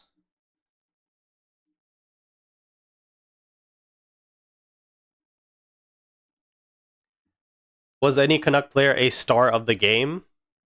3 stars of the game? Hell no. Absolutely not. But in terms of like, did any Canucks player have a good game tonight? Uh, I guess Garland. Actually, I'll have to check. Well, in terms of eye test, I would say Garland and Elias Pettersson, DPD. But I will check the shift chart and the box score and stuff. Wow, the Ducks are up 4-2 on the Predators, and Beckett Seneca has his 3rd goal of the season. Carter Gauthier has his 4th, and Leo Carlson. God damn. Literally all of the young guys for Anaheim with goals. The Kings are up on the Blues, which is bad for us. The Devils beat the Leafs 5-2. Golly.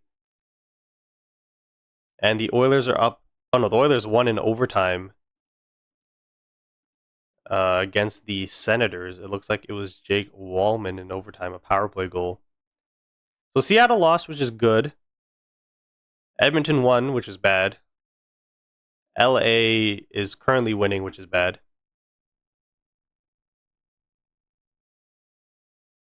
Okay, so yeah, the Jackets are being the Stars, but I'm more looking for Pacific Division teams and potential wildcard teams. And I think Dallas is probably not a wildcard team. That's why I'm not paying too much attention to them.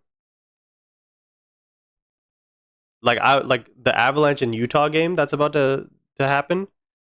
That's a game to look out for. Hopefully, Colorado does us a solid there. Does us a solid. I can't speak. Yeah, so let's take a look at the shift charts. Oh, they don't have the shift charts available yet. Dang it. Can I take a look at the box score? I can, so let's go back. So let's take a look first for the Canucks in terms of time on ice. So we have, for the forwards, we have Sherwood at 20 minutes, Garland at 19 and a half, Evander Kane at 17 and a half, Aatu Ratu at 17. So it looks like that was the Canucks' second line. Well, no, it was the first line. Sherwood, Kane, Ratu played most. Yeah, they were they're 3 of the top 4. That was the first line tonight. Why is Pettersson only playing 16:56? Why is DeBrusk playing 13:50?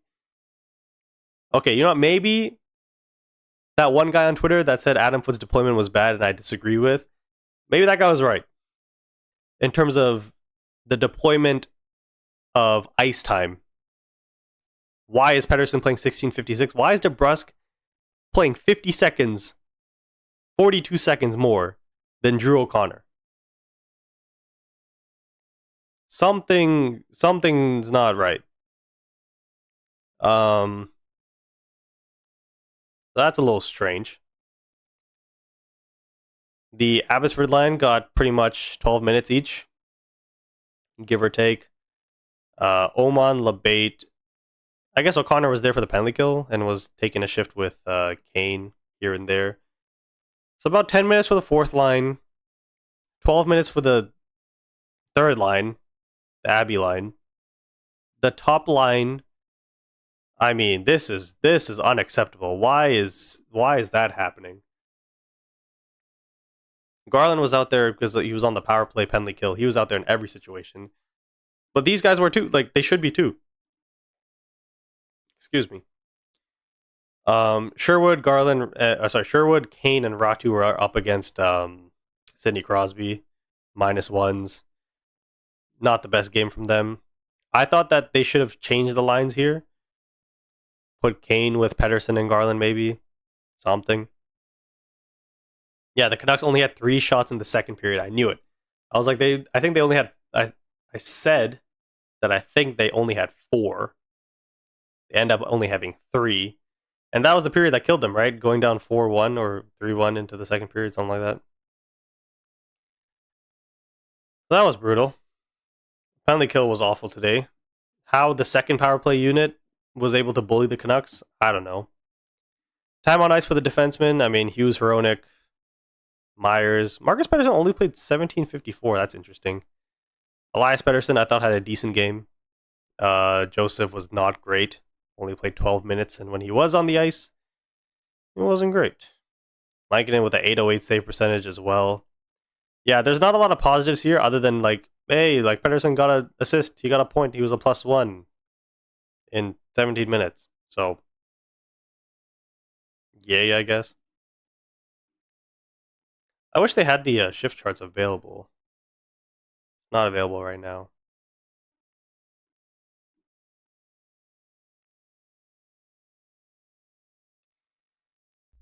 Oh, that's the wrong button. There you go. Whoopsies. All right, so I guess now I'm just gonna go into my game review. Should I leave the chat on?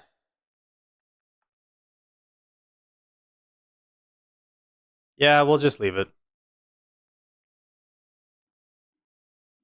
All right, so I'm about to go into quote unquote YouTube mode here. So if you do put something in the chat, I might read it. I might not. The Vancouver Canucks lose 5-1 to the Pittsburgh Penguins. Let's talk about it. So the Canucks are on a 3-game winning streak heading into this game against the Penguins. 2 games left on this road trip, and against the Penguins, they should be able to beat them and get 2 points. And against Nashville, it's kind of the same situation, right?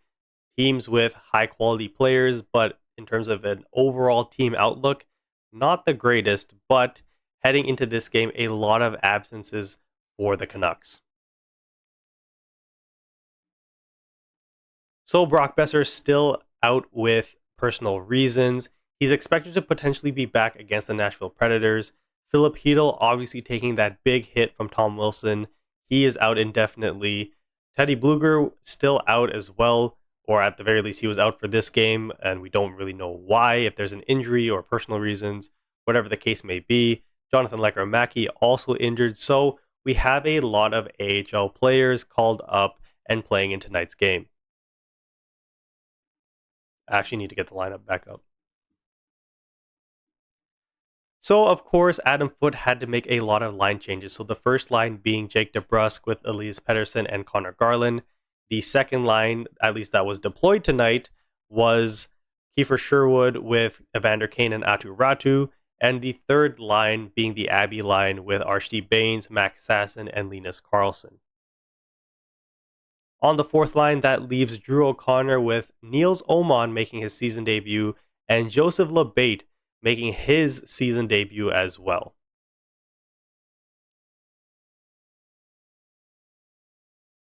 And on the blue line, there was no Mancini tonight. It was Joseph who steps in, so it's Elias. Nope, that's Elias. I always mess that up. And on defense, there was one change for Victor Mancini. It was Pierre-Olivier Joseph stepping in alongside of Elias Pettersson, and the other two lines stayed the same. It was Marcus Pettersson with Tyler Myers, as well as Quinn Hughes with Filip Hronek.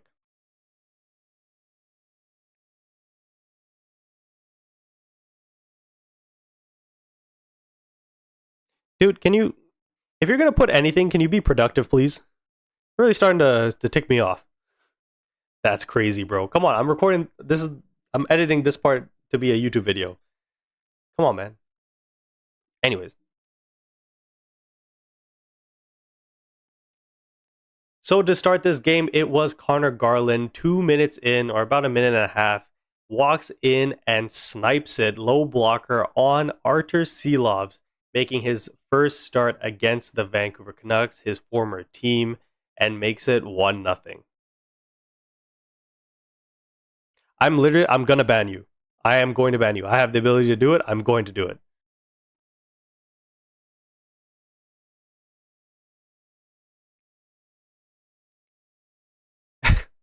What even happened after that? Oh yeah. And that would really kick off the game for the Canucks, at least for the opening 5 minutes. The Canucks were really all over the Pittsburgh Penguins. The shots were like 6-0 at some point, and it looked like the Canucks were going to cruise to another victory on the road.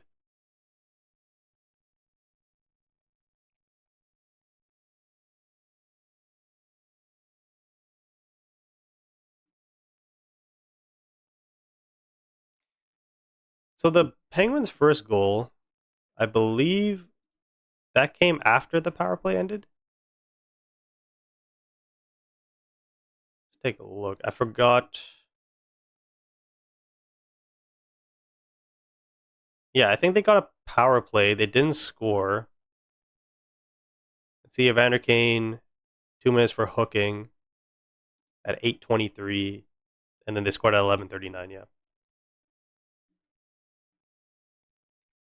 And then after Evander Kane takes a hooking penalty, I mean, at this point, the Penguins were all over Vancouver. The Canucks couldn't get the puck out of their own end, and Evander Kane takes a hooking penalty. The Penguins go to the power play. Their first power play unit doesn't really create too many opportunities. Their second unit comes out and was actually showing a lot of offensive pressure on the Canucks. And with about 30 seconds left, they only had that much time to operate. And it was Justin Brazeau and Anthony Mantha really just creating something out of nothing.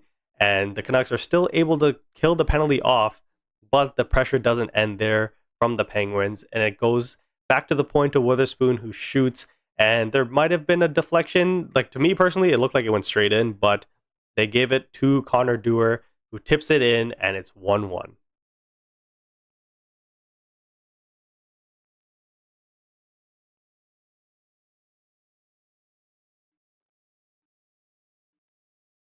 And then I think that's how the period went. Can you at least put the right like word? It's star, not start. Jeez. And then we took a penalty. Yeah, then nothing really happened. So then the Canucks take a penalty to end the period. Oh, okay. Distracted me. So then the Canucks take a penalty to end the period, and again, another timely penalty at the end of the period where they shouldn't be taking penalties. Just get to the end of the period. But luckily, the Penguins don't score, and it goes. I messed up. And it ends up being 1-1 to end the period. Can you? I'm banning you. I'm sorry. I have to. I have to, because this is going in the video, and I can't cut you out. Or at the very least, you know what? I'm gonna remove the giraffe. There you go. I'll leave your star in.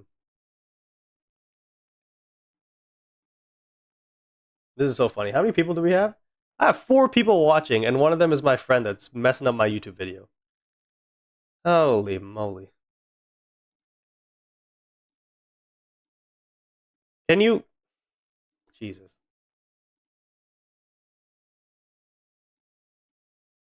If you do one more thing, I'm actually gonna like ban you, or I'm gonna hide everything that you've put in the chat.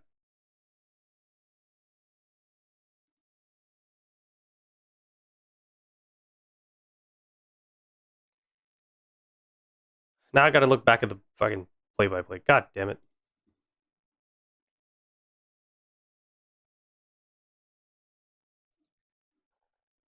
It's so funny. I don't even remember like the way the game went.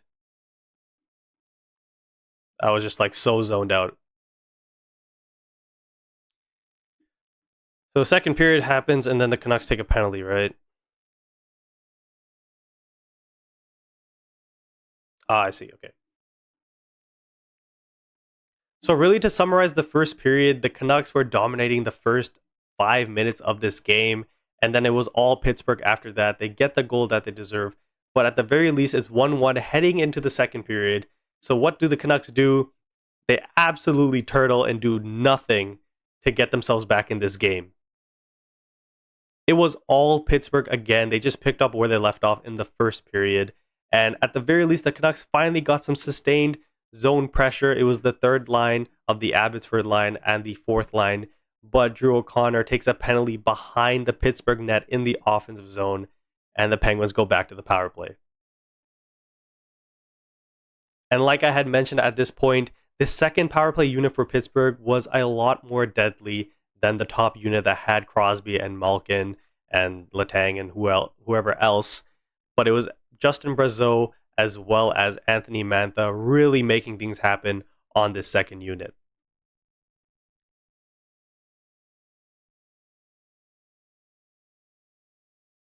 And so what ends up happening is Tommy Novak picks up the puck on the right-hand side of the Canucks net, and really Elias Pettersson and brother's name, Hronek.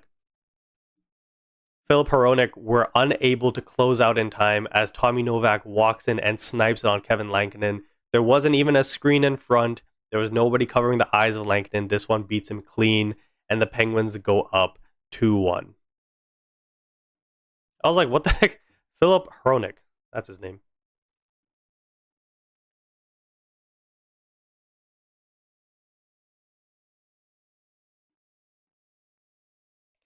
And so now the Canucks are down 2-1, so you expect some sort of fight back, some sort of urgency from them. But they end the second period with only 3 shots on target on Artur Silovs, and you're not going to win a game by doing that. And Pittsburgh finally get rewarded for their efforts in the first period and in the second period in terms of just dominating play.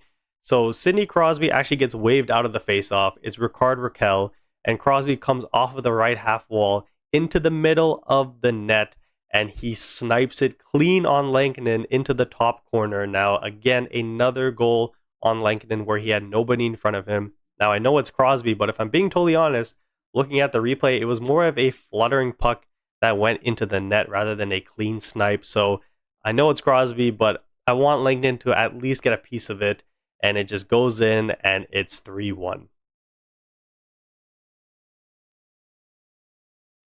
And this is where everything would change. So again, now the Canucks down by a multi-goal lead, and it's the Abbotsford line again back at it. They're really the only line creating. Notice how I have nothing to say about Elias Pettersson, Jake DeBrusk, and Connor Garland, and the other line of Sherwood, Kane, and Ratu. It was the Abbey line that was really the only line that could have some sort of sustained zone pressure, and Max Sasson comes so close to scoring to make it 3-2, but he's unable to do so. The Penguins go down the other way. It's Evgeny Malkin who gets a step on his man, makes a power move to the net. It goes off of Lankinen's pad, and Max Sasson, who's still on the ice. At this point, I think he was on the ice for over a minute, and he's tracking back, but he can't get in front of Anthony Mantha, who gets his stick onto it, and the puck's heading towards the net, and then he gets another stick on it, and he puts it into the back of the net. So a swing that could have been 3-2 ends up being 4-1.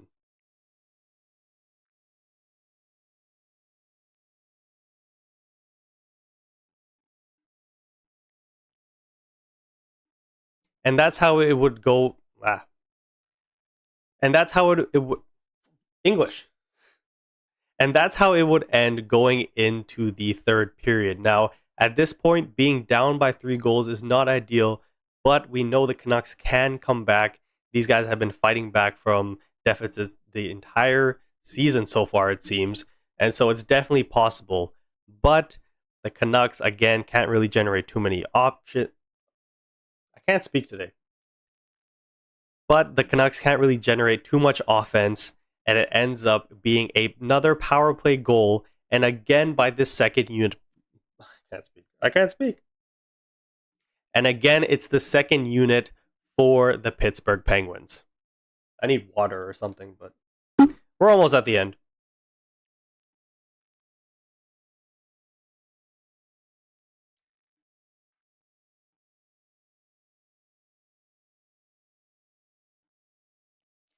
Now, at this point in the game, it's the beginning of the third period. You're down by 3, and you take a penalty. Now, if you kill off this penalty, it could give you some momentum to then generate some offense and tie the game. But it's just a random shot in by Chris Letang from the neutral zone into the left corner. It bounces back to Anthony Mantha, who then does a backhand 360 hook pass into the slot. And Justin Brazeau, who's right-handed, doesn't even get a one-timer shot away or a clean shot. It's just a shovel into the top corner. And another goal that Lankinen probably should have had. But at the same time, it really felt like the Canucks were just checked out at this point.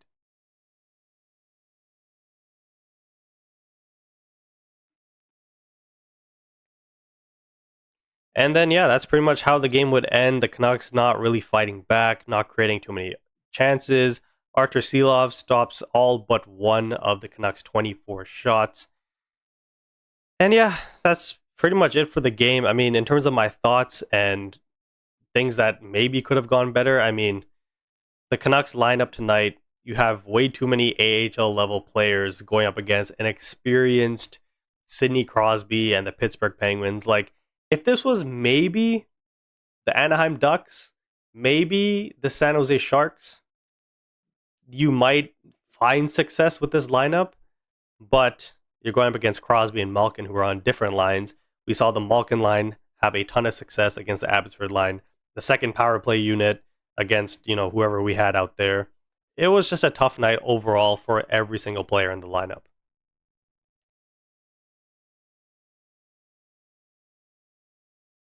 And what concerns me going forward is the fact that we have Nashville next, who is very similar to the Pittsburgh Penguins. Then we have Montreal, one of the hottest teams in the league right now. We have the Edmonton Oilers, and they just finally got their first win to break this losing streak that they've been on. And you have McDavid and Draisaitl to go up against. And we saw what happened last time the Canucks played Edmonton, and we're not even going to have half of those players, most likely. And then we play JT Miller and the New York Rangers on Tuesday. So a lot of games for the Canucks, and it's potentially going to be a very, very bad stretch of games.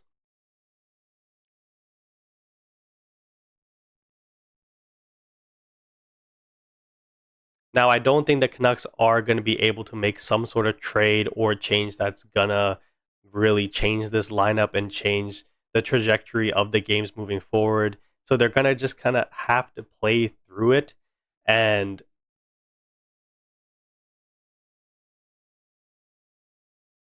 with the current lineup of games that we have, it looks like we're going to be struggling to, at least get a point out of some of these games. So it's going to be very tough to see. In terms of the box score, if we look at the time on ice actually for the Canucks, I mean, Elias Pettersson playing 16 minutes, Jake DeBrusk playing 13 and a half minutes. It just doesn't really make sense to me why the Atu Ratu line had most of the ice time tonight when you're away from home and you don't have last change. So Adam Foote was intentionally putting out the Ratu line more than the Pettersson line.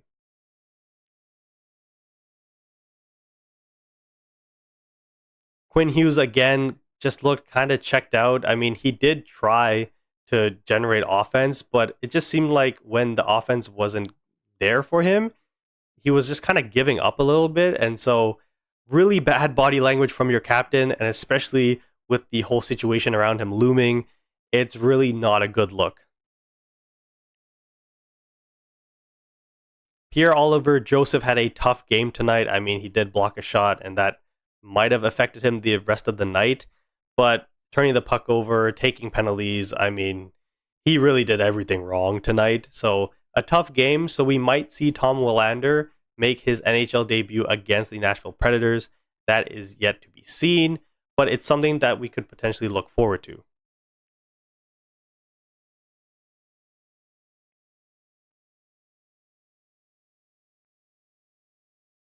I think that's it, right? Did I miss anything?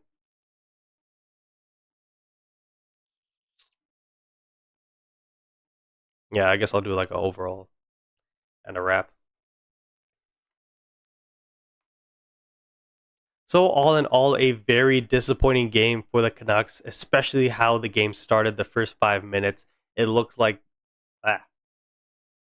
So, all in all, a very frustrating and disappointing game for the Vancouver Canucks, especially after the first 5 minutes where it looked like they were going to take the game to Pittsburgh. But it did turn out to be that way. Artur Silovs gets the win against his former team, and the Canucks are back in action against the Nashville Predators on Thursday. And like always, make sure to leave a like and subscribe for more. Peace.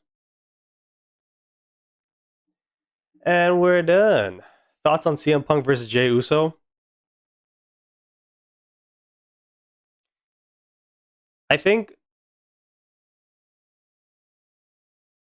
see, he knows.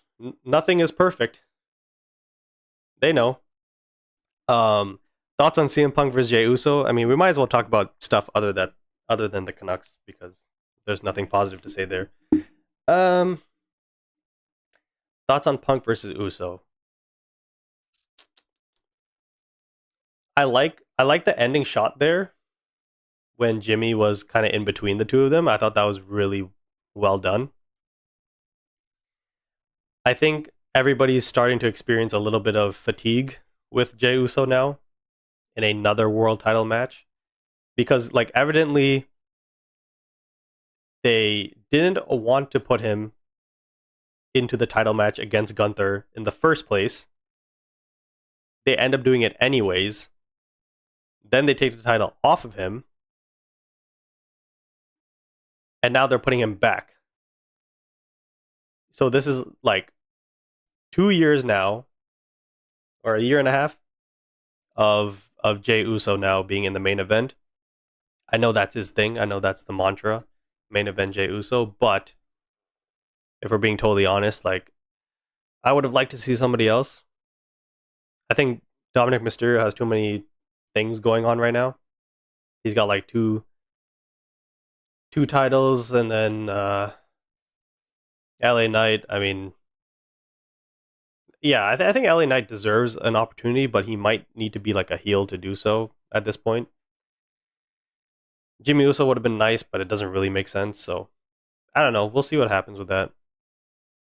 Two positives, and I'm reaching here. One, the top line scored again, and Ratu was 56% in the faceoff. No, that's actually very valid. I noticed that as well. So obviously, if you look at the box score, Pedersen +1 and has an assist. That's a positive. You know, it's not $11.6 million, but it's a positive. And I noticed during the game that Ratu was winning a lot of faceoffs against Crosby because a majority of the game, Ratu was matched up against Crosby, and I know Crosby scored, but for the most part, at 5-on-5, it was ideal. Do you stream during all the games? No. So the thing is with so obviously I do this as a hobby, as a thing on the side. I don't make any money from this, not yet. And so my actual work schedule is Thursday, Friday, Saturday, and I work 10-hour shifts from 2:30 p.m. to 1 a.m. So there's no chance I can have any shot at live streaming the games. I'm usually active on Twitter still, or X, during the games on those days, which I know is a majority of the Canucks like games, at least the big ones. Sundays I'm usually busy with soccer, and I have other stuff going on Sundays, so usually I'm busy. So Mondays, Tuesdays, and Wednesdays, if the Canucks have games, more likely than not, I'm gonna stream them. So the last stream I did was the St. Louis Blues, I believe, on Monday. I believe it was last Monday. Um, and then the next one that I can do is technically the Sunday. No, I can't do the Sunday game actually. The next one I technically can do is the Tuesday game against the Rangers, but that depends on the start time. Is that a 7 o'clock game? Because if that's a 7 o'clock game, I might not be able to. Just gonna check right now. Sunday, Tuesday. It is a 7 o'clock game. So next Tuesday against the Rangers, most likely is the next one. Yeah, it is in Vancouver. So yeah, most likely next Tuesday, but I might have movie plans with friends. So it depends. If we go Monday, then I'll be fine. But if we go Tuesday, it might be tough because the game's going to end around the time the movie starts. So I don't know. We'll see. I'll keep you updated. I wasn't very transparent with the whole last two games in terms of posting and stuff, so that was my bad. But I'll uh, I'll either post a update on TikTok or I'll do a if you subscribe to this channel, I'll do uh, a general post just saying that I will be live for the game on Tuesday. So that is uh, that is pretty much how it goes.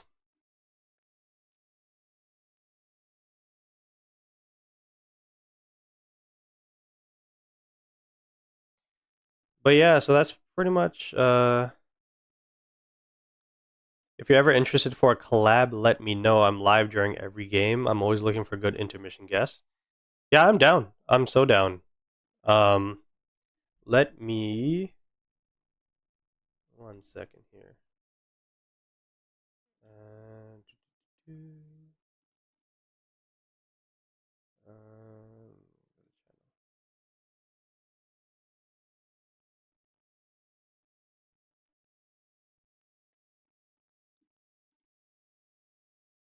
okay, so I just subscribed to your channel. So definitely, I don't know if we can do it during intermissions. Um, yeah, I don't know. We'll sort that out if we can do a call mid. Yeah, we'll sort that out if we can do a call like mid game during the interviews, or if we just want to do a collab live stream in totality. I'm also down for that. So, um, yeah, we can definitely speak after this,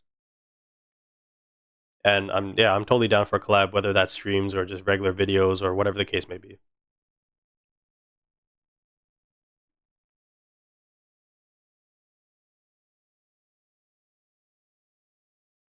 Blue Jackets most likely also won their game. Who was Columbus playing again? Was that wasn't LA? Was this Seattle? Oh, the Stars, right? I mean, it's always good when Western teams lose, but oh wow, they're up 4-1. The Blues and Kings are tied at 1 with 5 minutes to go in the third. Really don't want that game to go to overtime. That would suck.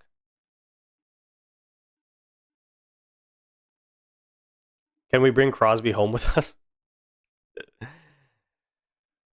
The Olympics were here in 2010, my brother.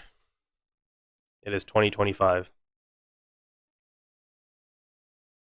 So if we take a look at the division right now, actually, I just want to take a look. So Anaheim has 2 games in hand on us. I mean, we're still second in the division. We're tied with Seattle for second. The Oilers are behind us by a point. Dude, the Vegas Golden Knights have a +10 goal differential already. Damn.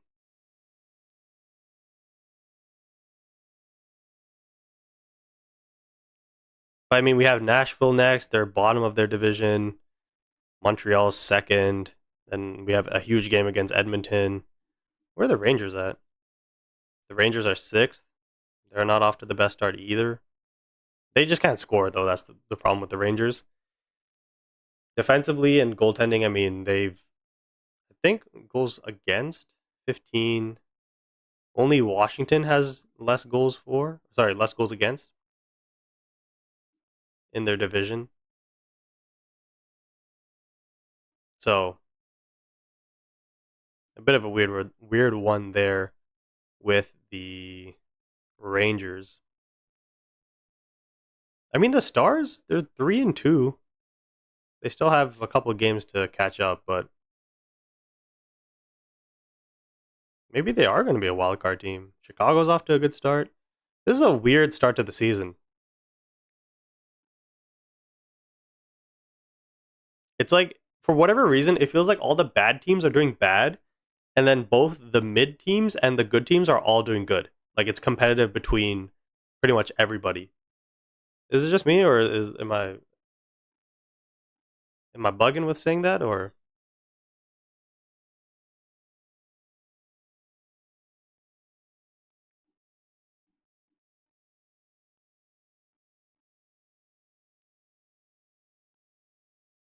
the Pacific Division is so funny.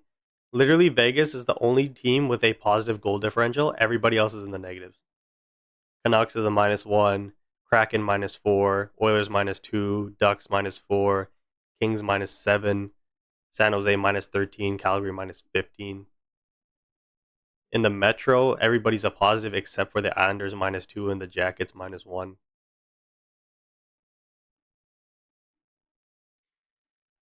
Yeah, I don't know. Okay, it is 7:30. Oh, I've been live for 3.5 hours. I think it's time to wrap it up. I gotta get that Canucks video edited and posted, hopefully before, ideally before 8:30. So for anybody in the chat, I just want to say thanks for being here tonight. It didn't go our way, but it is what it is. And yeah, I hope you guys have a good night. Stay safe. And yeah, that is it for me. Peace.